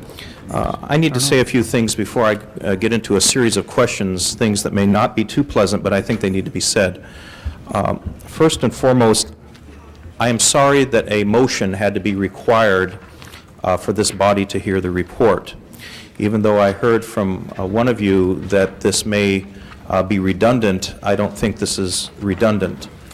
In that on Tuesday, the 29th of February, there were some entities in this city that were able to receive an advance copy of the Board of Inquiry report, one of those entities not being the City Council. And what gives me grave concern is that if the department expects confidence from this council into doing the right thing in regards to this scandal, I think it needs to be said that what the council expects is respect in return. And one of the things to which concerns me is that the office of the mayor, the Board of Police Commissioners, and the editorial board of the Los Angeles Times all received advance copies of the Board of Inquiry report, and the City Council received their report at 9 o'clock the next morning. I read all of the details in regards to the Board of Inquiry report at 6 o'clock in the morning in the Los Angeles Times. I don't think that that is the mechanism by which we should have started this process, nor do I think this should be the mechanism on how we move forward to solve this crisis. We need to have some type of concerted effort, which I think we are now upon, that makes the public confident that we do have this situation well in hand. One of the things to which I think also needs to be stated, that it is this body, the City Council, that is going to make the decisions eventually in regards to public policy, in regards to budget, in regards to any lawsuit settlements that will finally come before us at some propitious moment in the future. One of the concerns that I also have is that I want to have faith in both the Police Commission, the Inspector General, the Office of the Chief of Police and your subordinates, Chief, as well as our colleagues over at the other table, the Personnel Department, that we are indeed on the right path to solve this problem. Probably one of the most egregious problems that we have seen in all of our collective lifetimes. And again, I am sorry that the City Council is hearing all of this officially. We have heard it in bits of pieces 21 days after the report was issued. And so I want, and I have, been supportive of the Police Commission's endeavors, but more importantly, Chief, of your endeavors, because this council member, as I believe this entire body, has great faith in you in doing the right thing and wants you to succeed in coming to the bottom of this. But I think I would be derelict in my duties as a member of this body if I did not articulate my concerns on how we have gone from March 1st to this point. With that, I would like to first ask of the chief or one of the, or the deputy chief or the commander, in regards to some of the issues that were brought forth by the Personnel Department. I believe that you clearly articulated what some of your concerns were. We do have the Personnel Department here with us also, who I think may take some exception to some of those portrayals or may agree with them. But I think what we need to do in short order, either in the Public Safety Committee, in the Personnel Committee, or probably better, a joint committee of both, is to make sure that those issues are resolved now. Because I think that's to what the heart of this matter has come to, is the personnel issues, first and foremost. The policy and the other issues we are going to get to. And so with that, Mr. President, I've said my piece for now, and I believe my time is up, and I'll hear what my colleagues have to say and then push my button again. Thank you, Mr. President. I couldn't agree more with what Mr. Savornich said, particularly that element about the personnel matter. For those of us who have read the Board of Inquiry report, I find it interesting that, as Mr. Savornich called it, first and foremost, it was also the first issue addressed by the Board of Inquiry, and rather thoroughly.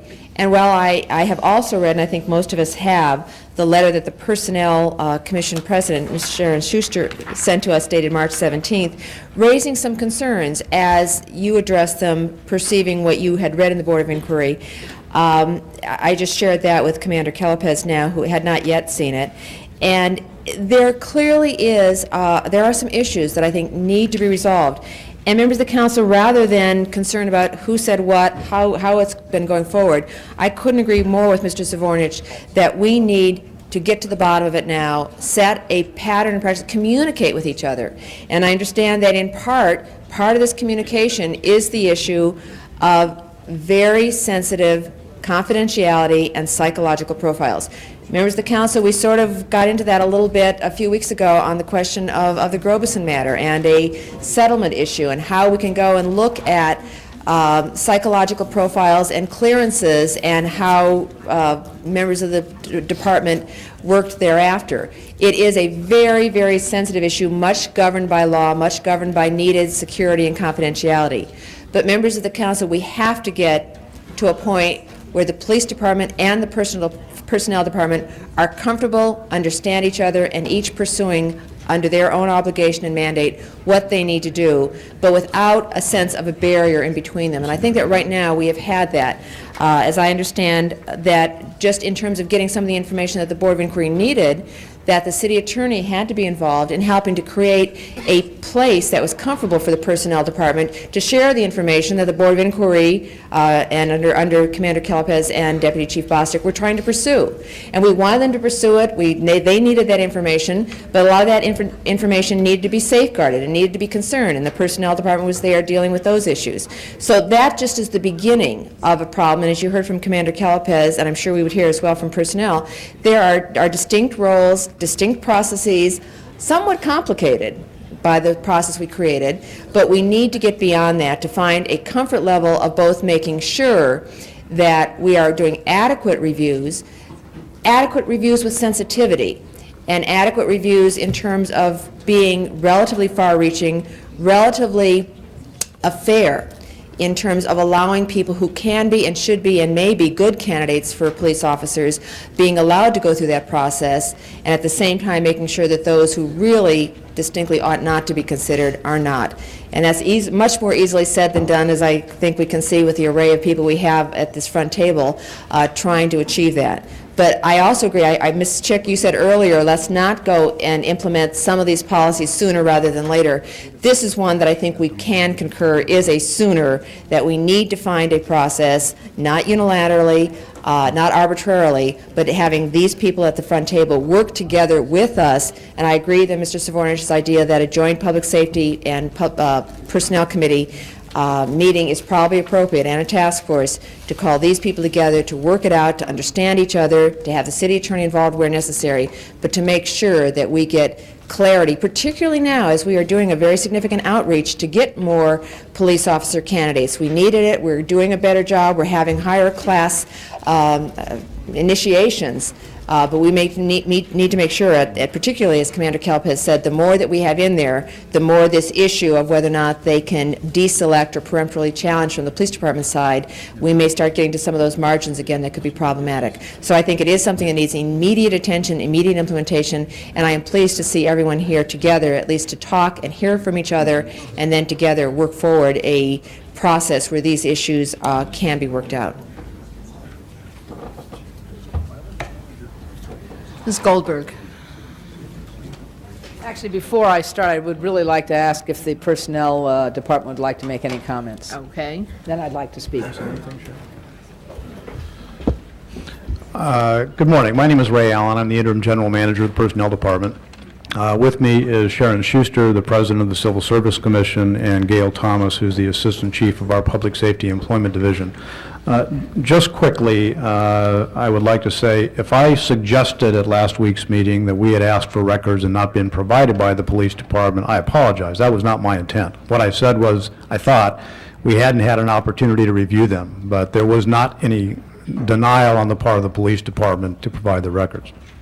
I'm not going to respond to the other issues raised by the commander. I think that doesn't serve the purpose of this body.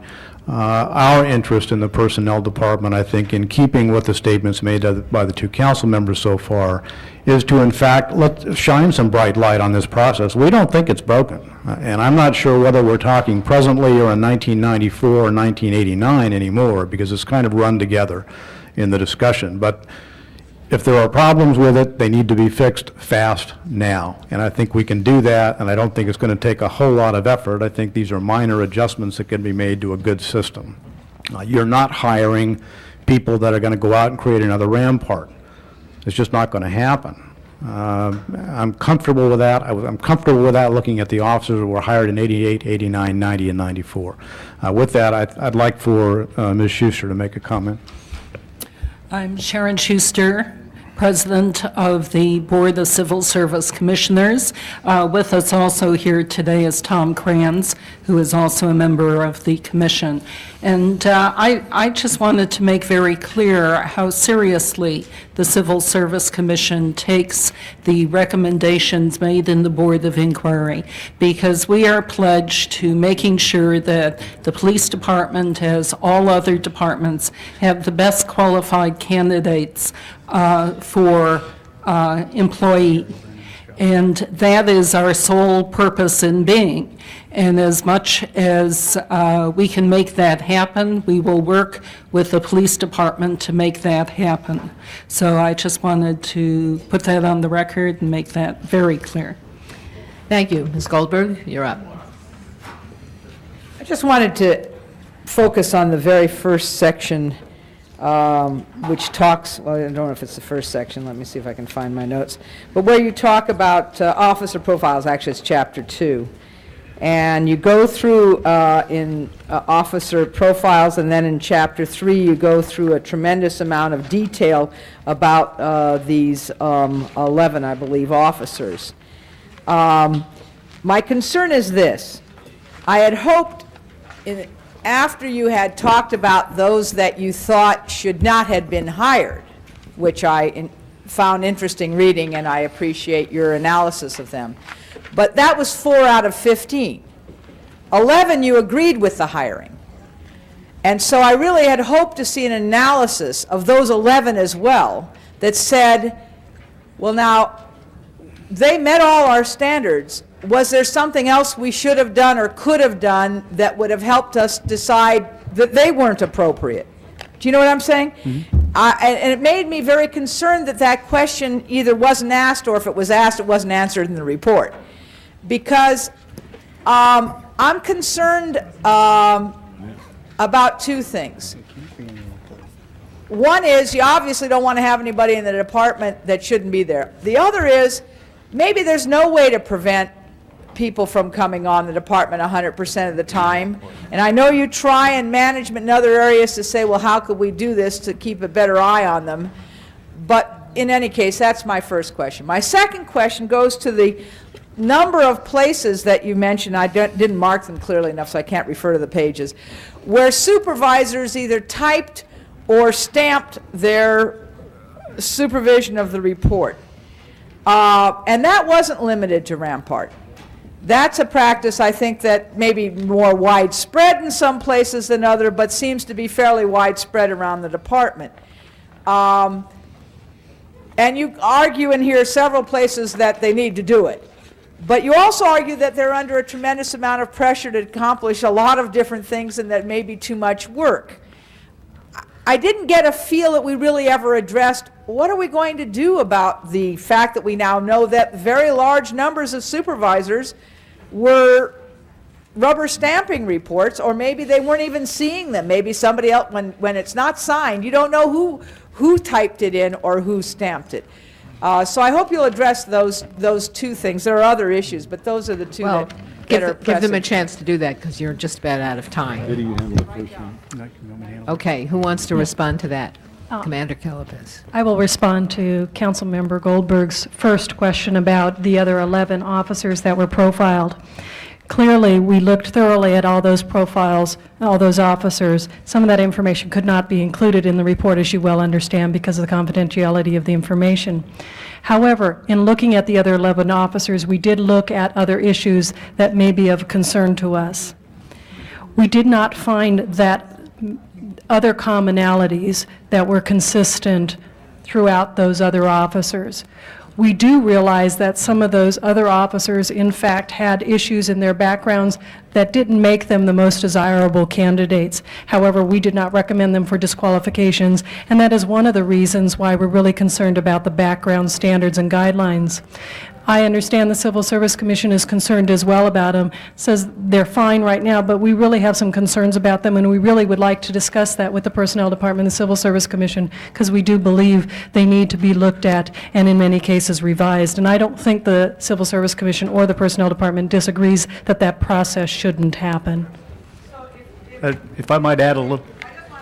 saying? You're saying that it could be that a much larger number than 4 should never have been hired, in your opinion, if we had had better background? No, okay.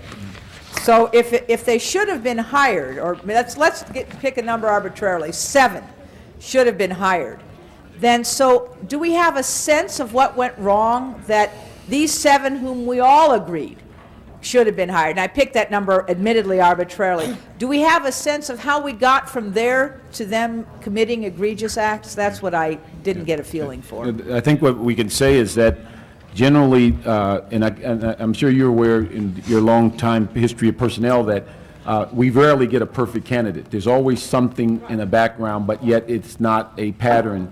But what we found is that in this situation, that opportunities presented themselves, officers took advantage of those opportunities. The issue of supervision or the lack of courage in the supervision set up opportunities for people to do small things, then go into larger things, to the point that they were making decisions that were criminal and basically supporting each other in that regard. We did not see anything in their background upon coming on the department that would indicate that pattern was there. So it appears that you had good officers that got into a situation and basically chose a route that was inconsistent with their job and what their training was. On the other issue that you asked about on, let's see, the second question you had. Stamping. What we're doing with that is that one of the tasks that is ongoing with the Board of Inquiry is to get all the information that we have discovered on those issues, to begin to investigate how and what we're dealing with those circumstances. 2 items that have, one's been published dealing with the disbanding of Crash and how they will work and how they'll bring their work product to the watch commander. Very shortly, we will have a department notice to pull all of the sections in the current manual that says what the watch commander's duties are, so that we're amplifying what we expect the watch commander to do and how we expect units within that command or units that are working within that division, even if they're not assigned, how we expect them to conduct themselves when they're working in these area stations. And so we're looking at it from both angles, the training part of it, reestablishing the protocols that are in existing, adding new ones, and we're also looking at the discipline part. And in fact, yesterday signed one of the first disciplines on where a supervisor signed a document that identified the working with a reliable informant, yet no one went back to check the file and ensure the systems were in place to allow that officer to work with a reliable informant. So those are the things that we're doing to cause that to be reduced or eliminated. Okay, thank you, Chief. Mrs. Chick is next. Thank you, Madam President. I asked some time ago in this session the Police Commission if they were putting some kind of a moratorium on the recommendations, and I think there were 108 altogether in the Board of Inquiry, until they are done with their investigation and report, and the answer was that there would be some that might be important to go forward and that are part of your mandate, Chief, to run the department and its operations, and some that would be better to wait on. My concern is that, I guess rather than seeing this as the greatest self-critique in the history of mankind, in some respects I see it as a laundry list of wishes, of a lot of things that I think department management has been interested in doing for a long time, including some of the changes in terms of hiring and recruiting, and I hope the result is not to cut the personnel department out, because what I see in this long wish list are things that in my mind take the department even further away from a true partnering with the community and tend, if anything, to make it more insular. And I think I'm specifically referring here to some of the things that start to replace involvement from civilian perspective and personnel with sworn. The adjutants out in the different divisions, a position that quite frankly I've experienced as being a very important one, usually filled with people, at least in my experience, that really understand how the civilian community thinks and feels in relationship to the department and has played a key role as liaison. The discussion that leads me to believe that the department is seeking a lesser role for personnel department changes, positive changes make sense. A lesser role makes me uncomfortable. And a lot of discussion of extending, both in size and scope and cost, investigations, internal discipline, internal investigations.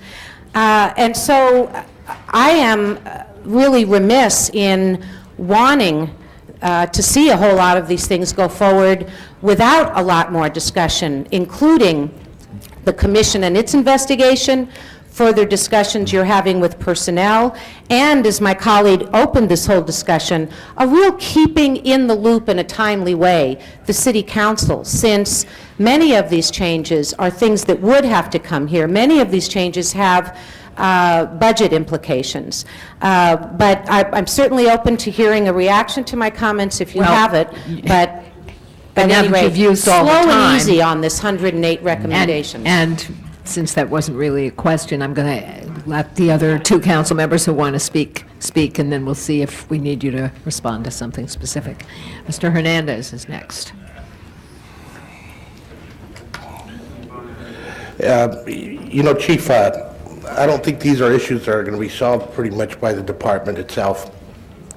And I think you're hearing from my colleagues that we're really going to question the actions of the department and the reality of the Board of Inquiry report. It's being questioned. And we want the police commission to do their job, and that's what the previous action was about. And I'm trying to make you aware of it because as I'm trying to look at this from a process perspective, I clearly understand that I have to allow the police commission to do its work before I basically take any actions, because I want to hear what their recommendations are going to be. One of my previous colleagues asked the question, is there going to be a moratorium of some of the implementation of these things, or is the department going to move on its own without including all the players? And I think that's a very important question that be answered at this time. I don't see the department winning right now, just like I don't see the council winning right now, and I don't see the commission winning right now. I see us in the losing mode. And when I say a losing mode, it's the perspective of the community as to how this is going. But I don't think that should be the determining factor of my decision-making. I believe strongly what has to be the determining factor of my decision-making is going to be this process. Now, in the middle of this process, I clearly understand the city's funds are in jeopardy. I've been served personally by 8 lawsuits regarding Rampart. We're going to have to deal with those issues. And so I've asked myself the question on several occasions, where's the money going to come from when we're talking about this reform? And there's a perspective out there that's being created by the department. You might not know this, but you're asking for more. And as you're asking for more, I'm asking the question, where do I get to deal with what I got right now? And so I've also asked the question, how does the department absorb some of these costs? See, that's a potential reality for you. How is it that the department's going to share in the pain of the lawsuits? How is it that the department's going to share in its internal reforming and auditing its resources to see how much of this can be done without additional resources being allocated?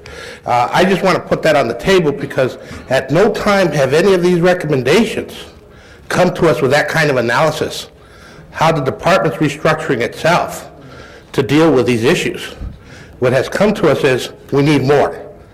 And I'm just trying to be real in explaining to you that I don't think the more is going to be the solution.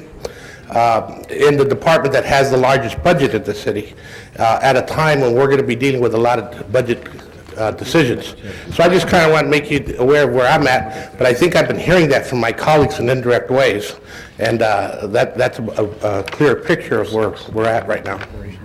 Let me just say, I think we're getting, and I hope the department is getting feedback that will be useful to you as all of this continues to unfold. The reason I've suggested that you not respond to it right now, is that I think the most important thing we can do here today is for all of us to share information and perspective so that we can let the work of the commission and the department and the Civil Service Commission and everybody else go forward, and as we attempt to solve it all, we'll have had some advance notice of what everybody's thinking. I now have, while I was saying that, 2 more people signed up. Now I have 3. Mr. Ridley Thomas is next. All right. Yeah, I think that's what he was hoping for. Mr. Holden is next. Oh, we're not going to respond, but comment. But after Mr. Hernandez, my seatmate and friend, made this statement known, I feel that I have to, in defense of the department and the city council. The glass is not half empty, it's half full. The department is not losing, and the council is not losing. I think that, as I see it, we're here together trying to mitigate the problems as we know them but not exist. When the department says they need more money, it's almost like saying we need more staff, because they have to beef up their staff in order to do the things, the additional assignments that we give them, that we give to the department. So it's clear to me that they'll need more resources for that purpose. So I'm willing to do that, as we just gave money to the Inspector General, and additional personnel for his duties and his investigation. Likewise, the ongoing investigation the department is conducting at this time, they too may very well need additional resources. And the resources that they have in their budget, current budget, is already been budgeted for, earmarked. And I don't anticipate that they can make any significant changes there and at the same time increase their staff. That means there would have been a flaw in the budget initially. So, Madam Chair and members of the council, I understand the points that's been discussed here, but if we're going to support the police departments and this investigation, they may need additional resources. We should provide it for them. The council's investigation of this whole episode is being done by the Inspector General and Personnel Department, CAO, CLA, and we designate these people to do it, and we are providing resources for them. And likewise, I think we have to provide it for the department. The only department we have, and we have to support them. It's the only police department we have. We have other departments. Okay. Police department and the best. Yes, thank you. Ms. Goldberg. I really had a question of the chair, Yes, which ma'am. is, I don't think that this is the most effective or efficient way for the council to review these materials. And I just wonder if, but I do think they should be reviewed, and I think they should be reviewed in public. And I would really like to ask of the chair if there is an idea or a way to do this in something other than the committee of the whole, or to have a committee of the whole that is done at a time other than during a regular meeting, because otherwise, what happens is you get started on something, you can't really follow through, you don't really get a chance to answer because we want you to be brief, and nobody feels, I think, that they've actually gotten through the material. Well, let me respond to that. There are a couple of possibilities. One is, of course, we have the Public Safety Committee, which is open to anybody, including other council members. And If I it's would at a su- time you can get to it. Yes, this is true, but this is true with anything that we schedule. So that would seem like the obvious place to start. We also can, and I'll talk with Mr. Ferraro when next I can get a hold of him, we could set a special meeting specifically for that purpose. Madam President?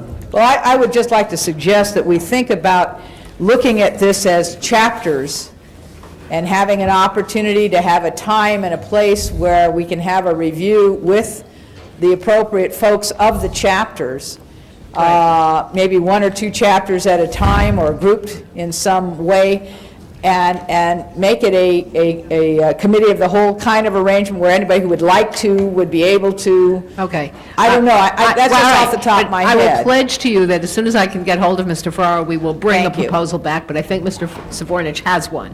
Yeah, thank you, Madam President. During my previous comments, I had mentioned that probably the best forum by which we can articulate these issues would be a joint committee of the Personnel and Public Safety Committees. And I don't know And whether or Budget not... and Finance. And Budget and Finance, if we chose to. And I'd be happy to include that into my recommendation. If I need to formalize it, I'll make a motion at this time. Well, again, I would suggest, in the interest of trying to coordinate that many people's schedules, that if you wouldn't mind, if you would let Mr. Ferraro and me take care of that, we'll be back here probably by tomorrow with a proposal that incorporates that recommendation. That would be fine, Madam President. Okay, now I have Mr. Ridley Thomas is next. Can pass. Mr. Burnson. Oh, previous Previous question All on right, the there we entire are. matter. I hear two of them clamoring to move the previous question. Open the roll on previous question, which will cut off debate. Close the roll, tabulate the vote. 13 eyes. All right, let me thank all of you for coming. I think, as you can anticipate, this is the yet another step in a very lengthy dialogue. And that completes item number 14. I believe the next item is the closed The session next item is closed session item number 13. Well, let's do public comment before that. That's the only one left, right? Correct. Now's the time All for right, so- public comment and non-agenda items. Those of you who, if I could ask you, personnel and police people, to vacate the center area. This is the time for public comment on non-agenda items. We have two speakers. First, Mr. Shapiro.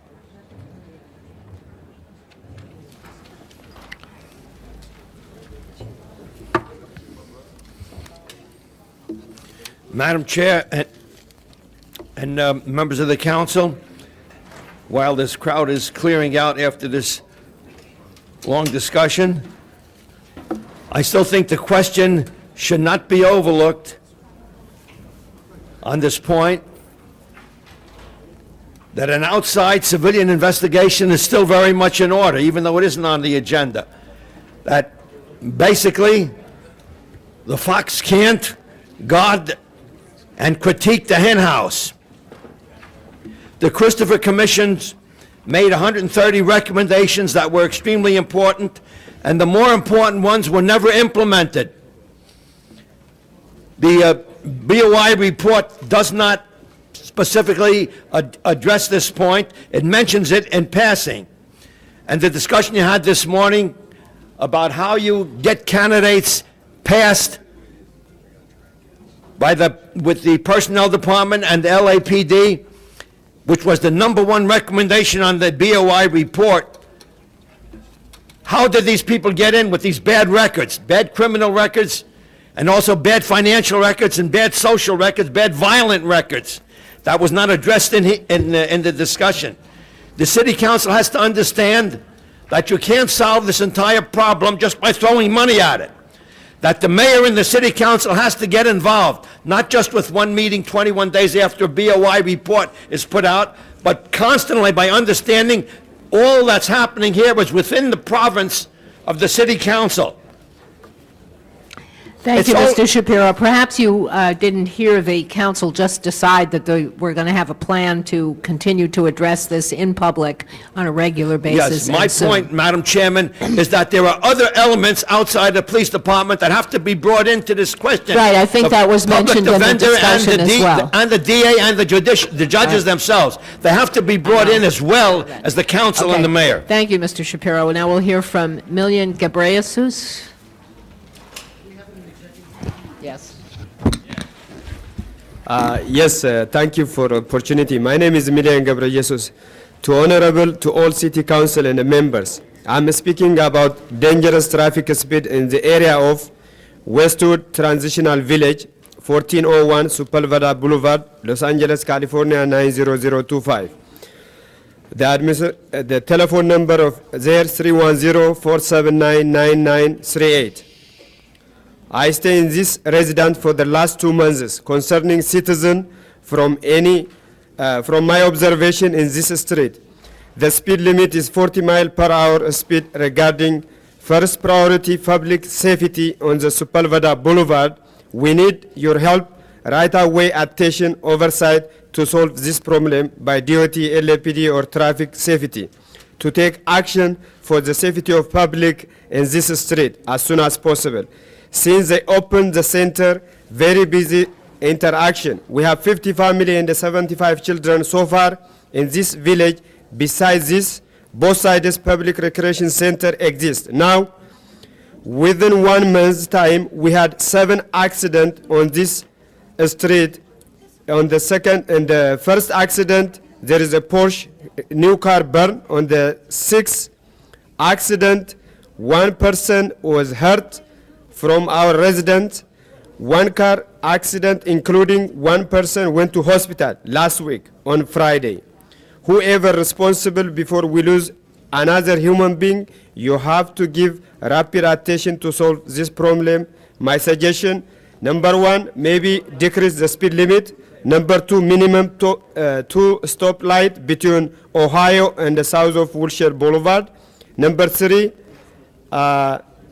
opposite side has 2 entrance, which is 4 entrance, and it is very, very difficult, and please, we need your help. Thank you. Thank you. That closes the public comment period. Next item, Mr. Clerk. Motions for posting and referral. Without objection, that'll be the order. Request to be excused from council attendance. Councilmember Pacheco requests to be excused on Friday, June 16th for city businesses meets policy. It's Bloomsday, in case anyone's interested. So ordered. Councilmember Walters requests to be excused on March 22nd to leave at noon. This meets policy for city business. That's without objection, so ordered. Now it's time for item number 13, closed session item. All right, we're going to go into executive session. Will those of you not involved please depart? And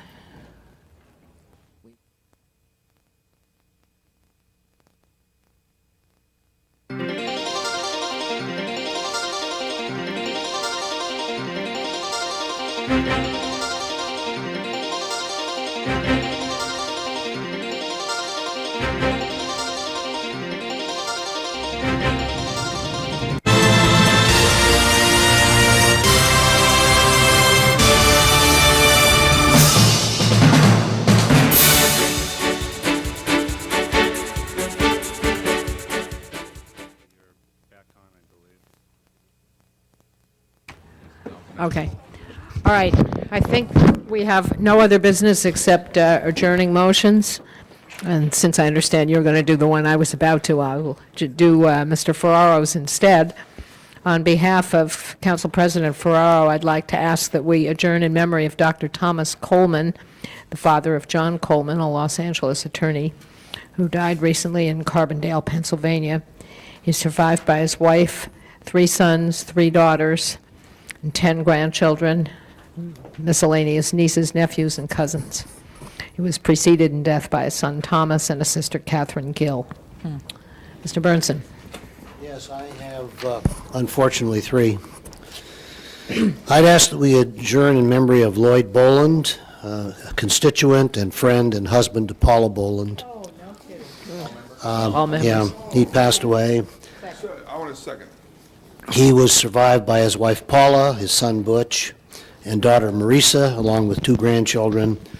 He was really a very, very solid individual who was very much involved in his community. And even though he wasn't well known as far as his name, I mean, I think that people like myself and Paula and other people who are office holders and involved heavily in the community were given support all the time from people like Lloyd. He was a great individual and a real buddy of mine, and he'll be really missed. Also, I'd ask that we adjourn in the honor of James Quinn, who's the father of James Jr. in my office, and 1 other son.